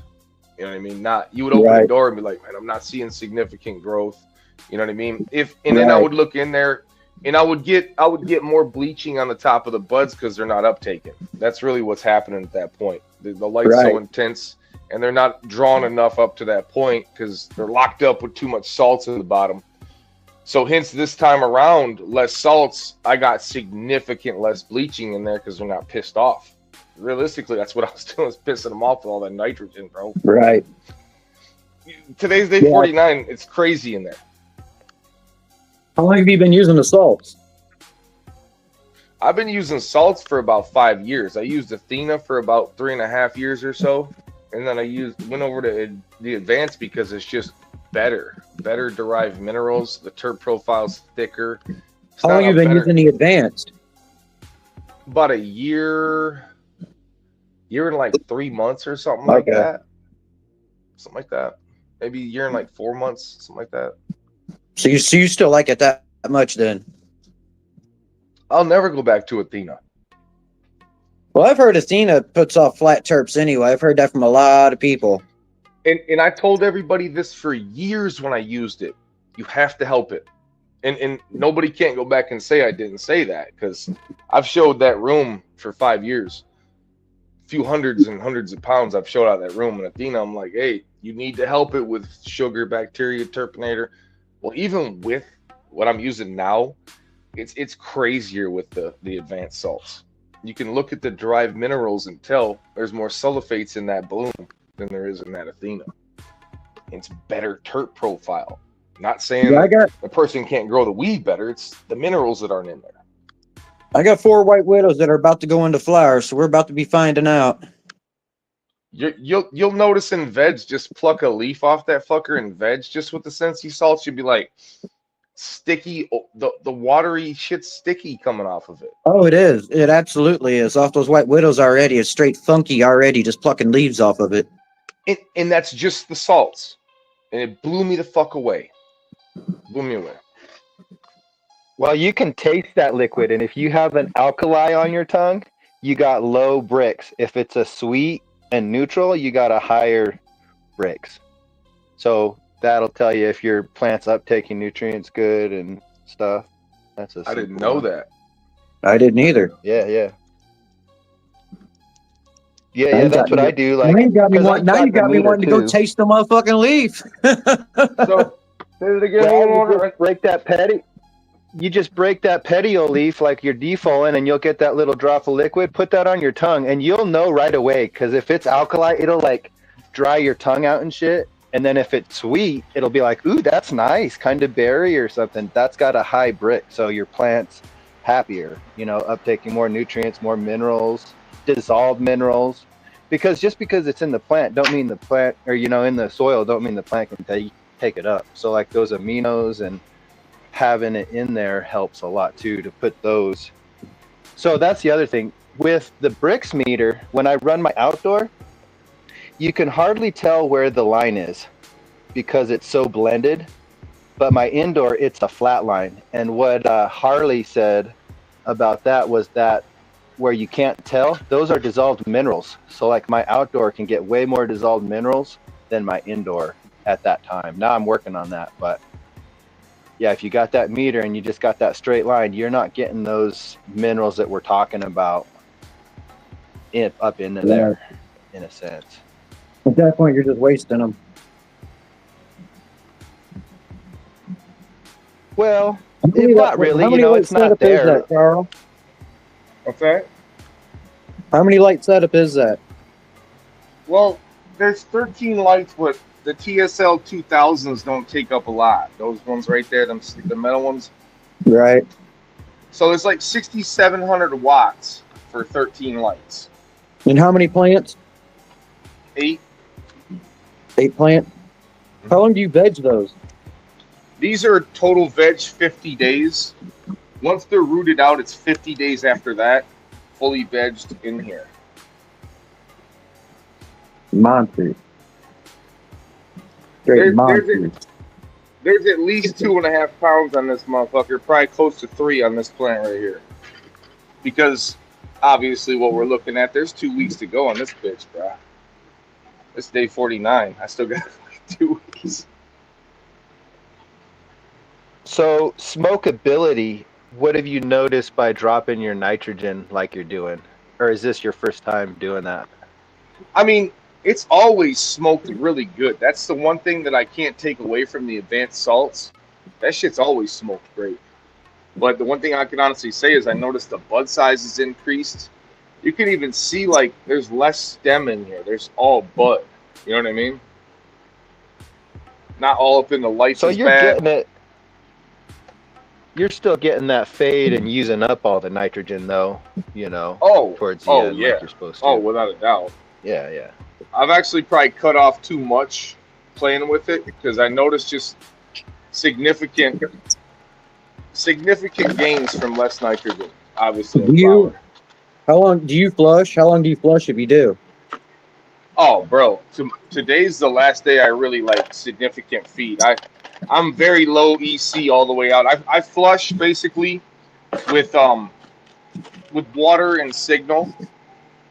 I've found that signal in my flush is just very, very significant. So that's what I do. And they call for that. And honestly, that's what I've found to be very, very beneficial at the end with cocoa is you got to have something in there, not necessarily a lot of EC, but something in there because you piss the plant off, you're just giving them nothing. Right. So, and I found that out, especially if you're giving them like a mag sulfur. I'm not going to give them nothing real. It's like a 0.7 EC, a 0.5 EC. This is the veg. Well, the 2 little max right there. Me. So we got another 15 days of veg here, and then these are going to flower. And what day of flower did you say you're on? I'm on day 49 today. Today's day 49. And last day, that'll be last day here. So you're doing about a 2-week flush then. Well, today's probably only going to be like a 1.3 EC at the most. Probably not much at all. It's going to feed the last Thse. I'm going to feed the last Thse bloom. And tomorrow I'm just going to run from 50 to like 59, maybe 60. I'll run signal and water. That's it. So basically from that day out, we're real low. Let them kind of eat themselves is what we do. Whatever they got stored up in there, just let them fade out. With less nitrogen, I'm getting a much better fade. See, that's the thing is in my feed, you guys, learning these nutrients, I went off of what they said. And in the field, it necessarily don't work. Especially it's too much. I mean, Wes even said it. I'm going to stand behind Wes on this one. They had me using 3.1 grams a gallon in flour. I took that shit down to 1. Like, and you guys see they're not all in the fucking lights. There's not all stem, it's bud. It was the fucking nitrogen. So I'm using less of the fucking PK and less of the fucking nitrogen. And we're getting better results. See, my feeding schedule on my bag has me cutting off all the grow completely.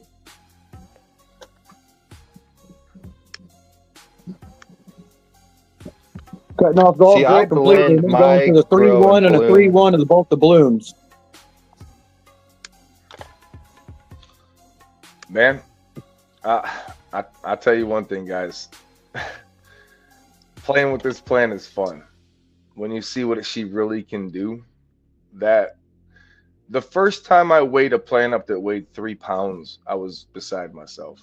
I didn't think that was possible. I was calling my Cuban boy up, bro, I just hit 3 fucking pounds. He's like, I'm not surprised.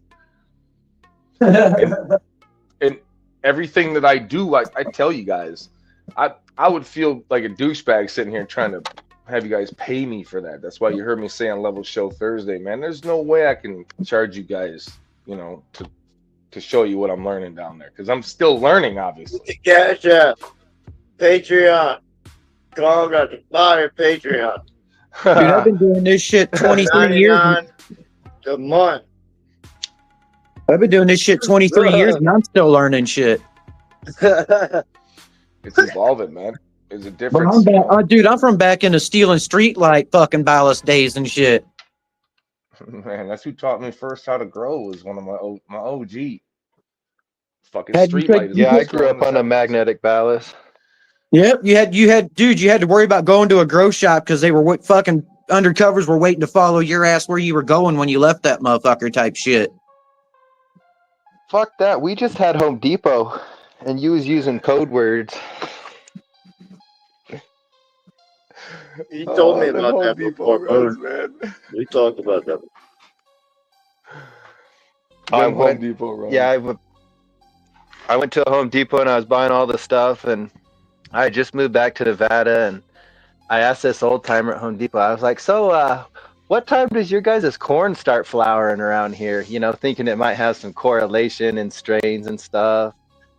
And I get, "Oh yeah, we're doing tomatoes and corn and all this stuff," because I had all the flowering nutrients. Because back then I was using like Alaska Fish and Miracle Grow fucking tomato and stuff like that. You know, whatever you could get. The good old days before you could get all these different kinds of nutrients.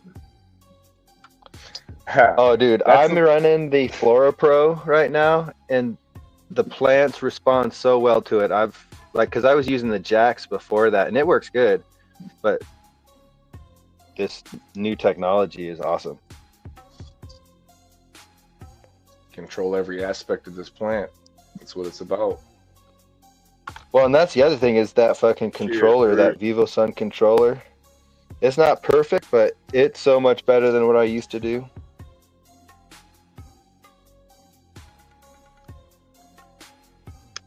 I'm going to get a controller whenever I get my room done, because I'm going to have CO2 the whole 9 yards pumping in there. But any of you guys run CO2? I'm gonna Do you run buy- CO2, Carl? Oh yeah, I got a burner. What are you running, tanks? I know I got a burner. I got 2 burners. What up, got 420 skills? Cheers. I was thinking about doing tanks, but I'm not sure. I'm not sure what it'll take me to. What it's gonna cost me tank wise to do a 10 by 13 room. You know, I'm gonna be honest with you, bro. If you're gonna run tanks, set it up to where the tank is accessible, easy for you. Okay. Oh yeah, the tanks. I'm setting a tank outside the room. It's gonna be right. It's gonna be extremely accessible.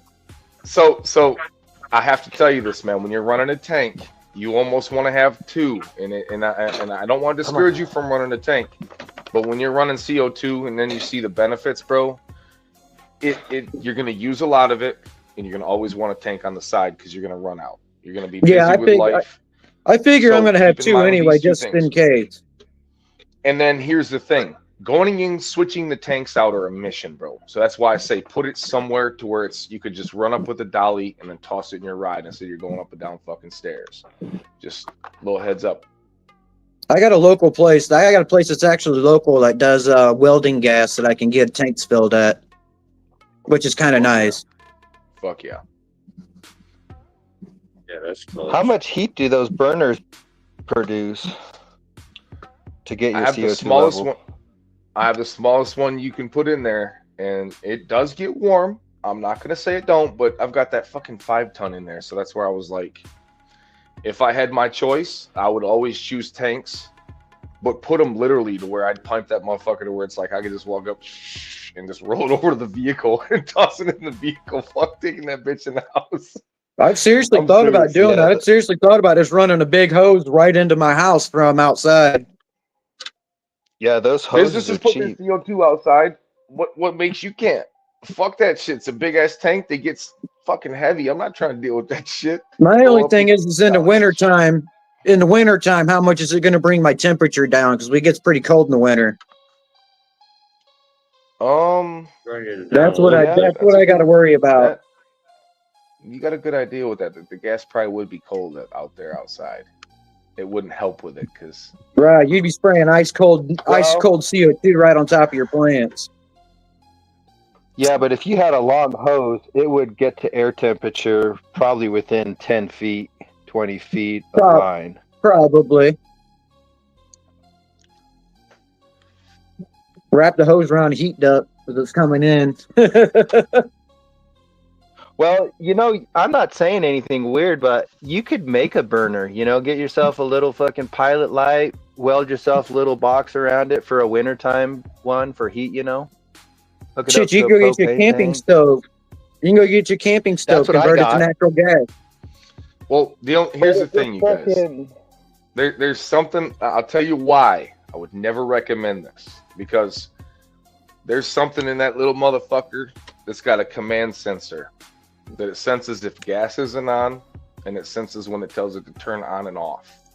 Only difference with what you're talking about is the manual turn on. You're not going to be able to trust that thing if you're building it. And I'm just telling you this from, I've thought about this, and then I've designed, okay, they've got safeties. It actually tells it to command. It tells if there's no gas. Okay, I'm going to trust that. I would not make your own CO2 burner, guys. I'm just saying from worried about you. Not anything other than that. Oh, no. I would do it. Just because I would manually do it in the day. You know what I mean? Be like, all right, turn it on, and then maybe only use it for like 8 hours of the 12-hour shift. It sure does. It doesn't work that way though. It cycles on as needed. That's the thing, is keeping it, because it actually will. If you had a little pilot light and you just adjusted it, you would have to adjust it with a meter, but you could get it to where it would be right steady with everything. I mean, you could get a little bit. Don't get me wrong. I totally could see where you're going But I with agree. this. And just a lot of people probably shouldn't be doing Strong it. in the other room. I mean, if you're burning up electrical receptacles, you should probably not be making your own burner. Just saying. What he had There's more stuff to worry about. Damn. Will you be strong in the other room, Carl?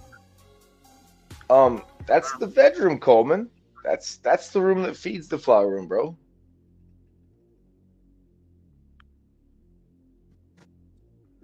You guys got to think, Carl, he gets a couple fat girls in there. He's got a lot of CO2 going. How long you It goes down below because my room's above the flower room, so I get all the CO2.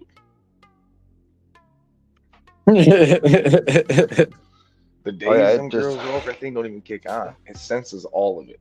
Because, you know, CO2 is heavy. It goes down. When you got sumo wrestling going on upstairs, bro, it's a wrap. Got them big girls knocking the wind out of you. Just because my... What up, guys? What up?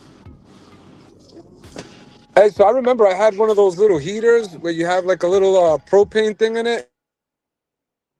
Yeah. It's kind of like a little portable heater for when you're outside. I've used that before in my grow room when my CO2 was down, but it was the way Moonwater said, to where, you know, you put it on, you watch your PPMs go up, because, you know, in my case, I have the little, you know, the sensor that tells you everything. So I see it go up to like 2,000 and I shut it off for a few hours. Right. I mean, if you got time It's a lot for that, in and out the completely grow can tent, see though. that, you know what I mean? Exactly. If you got time for that, yeah. But other than that, Kyle had a good point where I just worry about safety, bro, at that set point. it, forget it. And then by the time you open the grow tent up to return that burner back on, now you're starting back over from square one, so you just let all the CO2 out. I mean, if you really want to, like, go there, you could just go sit in that motherfucker and breathe, bro, and it will go up. I'm not playing. I mean, seriously, like... Get you some fat girls. And that's the truth, man. If there's a lot of huffing and puffing going on, oh, yeah. So But to ever turn that on and forget about it, probably wouldn't be good. Get you some fat girls and a stair stepper in your basement. You'll be good. 10 minutes, y'all. Just a heads up. Like 10 more minutes. 9 more minutes. Hell yeah. Yeah, man. Yeah, I made moonshine in my tent one time with the 5-gallon, and then I fucking distilled it and I made RSO with it, and it was pretty pimp. And I gotta make some RSO. We need to talk about this Moonwater. I need to do this. I'm gonna go get some medical grade alcohol. Well, or whatever the consumer I grade, recommend the whatever. 190 Everclear. Never make it with 150. There's too much water in it. You got to get the 190 plus. That's the trick to making good RSO. Because I vacuum my RSO, and you get a layer of water underneath the oil, and when you first get it to bubble, it'll volcano because that water on the bottom that was in the alcohol will explode. I've had it happen. It's not good. Man, it's gonna honestly. When I go to buy this alcohol, I'm gonna feel very bad because, man, you guys know I'm 16 weeks no alcohol. 16 weeks. Right. People are gonna think you're back to drinking. Yeah, motherfuckers. Be like, what are you doing? You going hard? I'm not touching He's that. going all the way. He's going straight to the Everclear. We're jumping off the bridge. I was up there, now I'm jumping off of it. We're head first. Well, if you want to play that, then there are some, because I've been thinking about it myself before I got the press, there's lab companies where you can get 5 gallons of organic, like Everclear ethanol alcohol in 5-gallon buckets that would work just fine. And you wouldn't want to drink it because it's like in a 5-gallon bucket and shit. But it's cheaper that way too.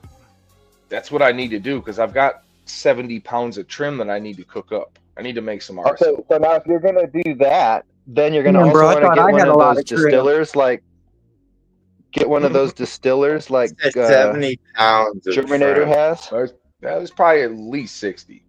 I got like 5 or 6 pounds, bro, and I thought I had a lot.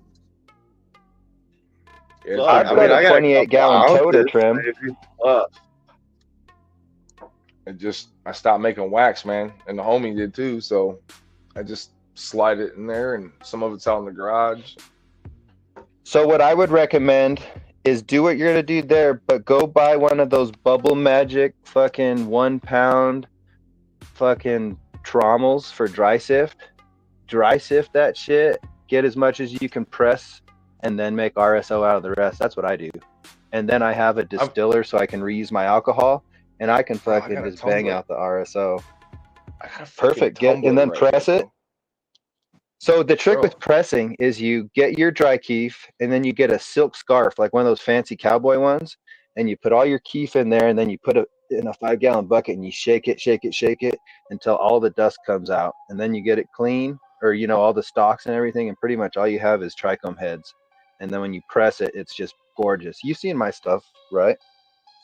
Oh, absolutely, absolutely. I was about to just bubble hash all my shit. Thanks, popping seeds, man. I'm beating it, bro. It's determination's a motherfucker. Coffee. Bubble hash sucks unless you have a freeze dryer. Mm-hmm. Really? But it's cheap. It's cheap to get one of those trommels for like $500. You can get a 1 pound fucking dry keef sifter thing, and that'll pay itself off in the first year. Yeah, it will. And they have half-pound ones too, so you can do smaller ones and whatnot. I'm gonna have to look into that. Because the high's different. Like if you want some straight out knock you out, the RSO is what you want. But if you're doing like the rosin that you press and put that in edibles, I get more of a uppity effect where it lasts for like 5-6 hours. You're gonna start jumping, Carl, don't? Hey, LeVeLz, my lights come on at 1. You should probably hang around till like 1:15.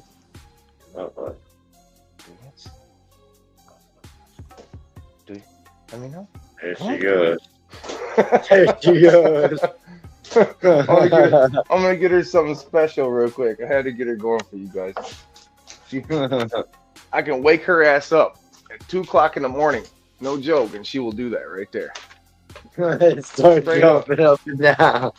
Dude, especially if I'm like, let's say I get some cheese out. Oh my god, dude. If I get some motherfucking cheese out, she even knows. Probably just say the word cheese and she gets freaky. Oh, bro. It's insane.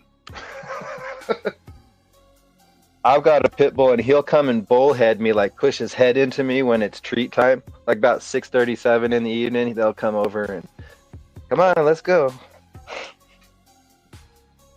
Like, come on, Dad.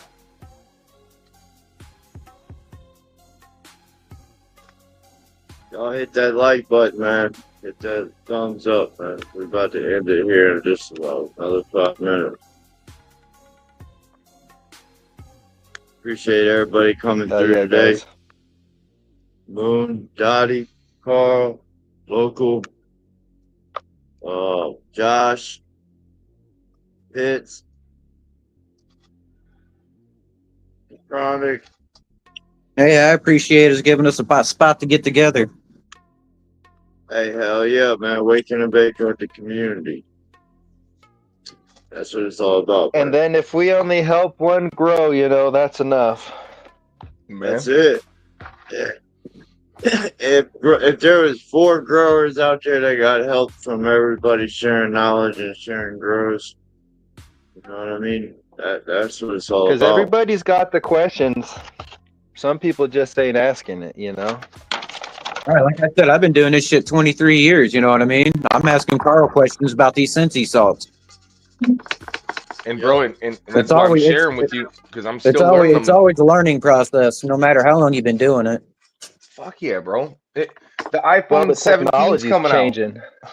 You know what I mean? We Yeah. used to dial up on a motherfucking phone.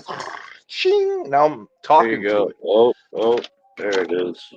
Well, we can also write down notes now, where back in the day, I never wrote down notes back in the day. Yeah. My lights True are off. I story. can't Legality-wise, show it. I'm Last getting thing a you want to do glare. is get popped with a grow journal. There it is. See it? Yeah, because that could be probable cause. In Nevada, the Chronic CD from Dr. Dre was probable cause back in the day. Yeah, right. Because it had the marijuana leaf on it. Yeah, that's what the cop told us. The sheriff. So that was start, and the others now. Going Nice. from that to that. Oh, you took too much, bro. I could see the floor, man. Yeah, bro. Took too much, man. Browntown. That's one naked lady. Brownsville, what'd they call that? Oh, she's stripped. Beeville. I stripped the fuck out of her. Ooh, little buttons everywhere, bro. See, that's what they should call that. They should call that. They should call that method the naked lady. She's spraying her ass off now. Now she ain't got those leaves. I hit her with a open sesame and a BC bloom.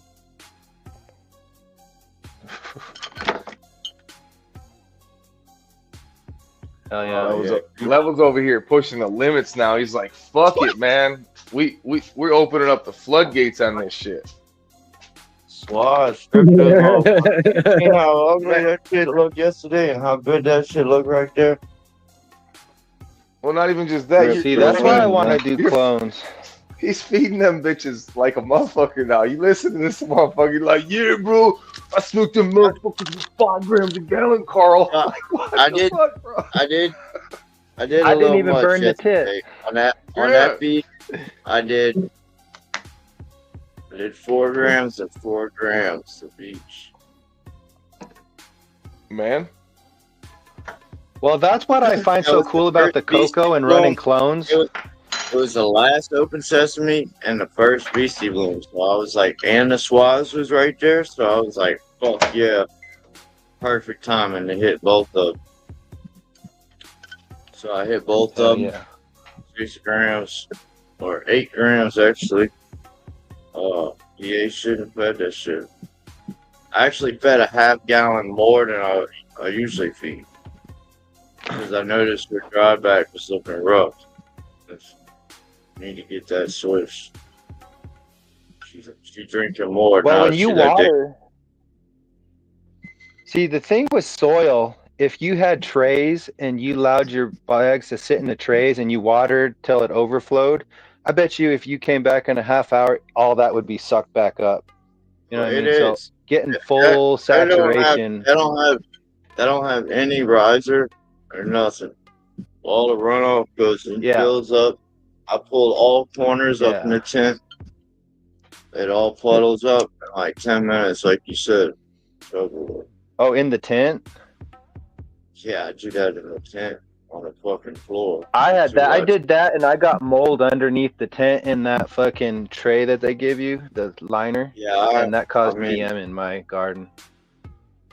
I clean it. I check on that. I'm just saying, I definitely had a PM, and I have dry air out here too. That's something I've never had is PM. Yeah. Me either. That was my first time. I was just like, I thought it was water drops because I had foliered, and then it just kept spreading. And then you could smell it. I could smell that mildewy smell. Thank y'all for coming. We're gonna be ending it here. Moon, thank you for coming back, Moon. Good hanging out with you, brother. Oh, you guys be safe. Yes, sir. Local bro guy, Josh, everybody in local chat, moon. Dottie, everybody who come up today, y'all have a blessed Carl. day. Catch y'all on Thursday. Catch y'all in the Discord, man. Y'all come check out the Discord, man. It's growers helping growers over there too. Nothing but it. Later, y'all. Cheers, local. Thank you for coming up, brother. Yep. Catch you guys later. Be safe. Have a blessed day.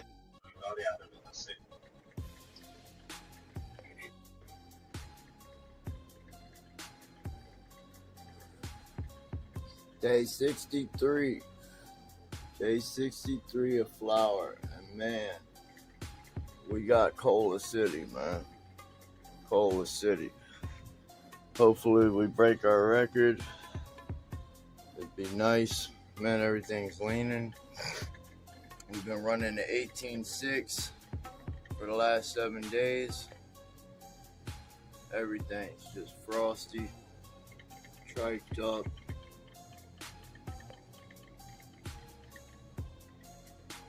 Everything's falling down, leaning, as you can see. This is Sleeping Beauty, Copycat, Smuckers, Copycat, and this is another Sleeping Beauty.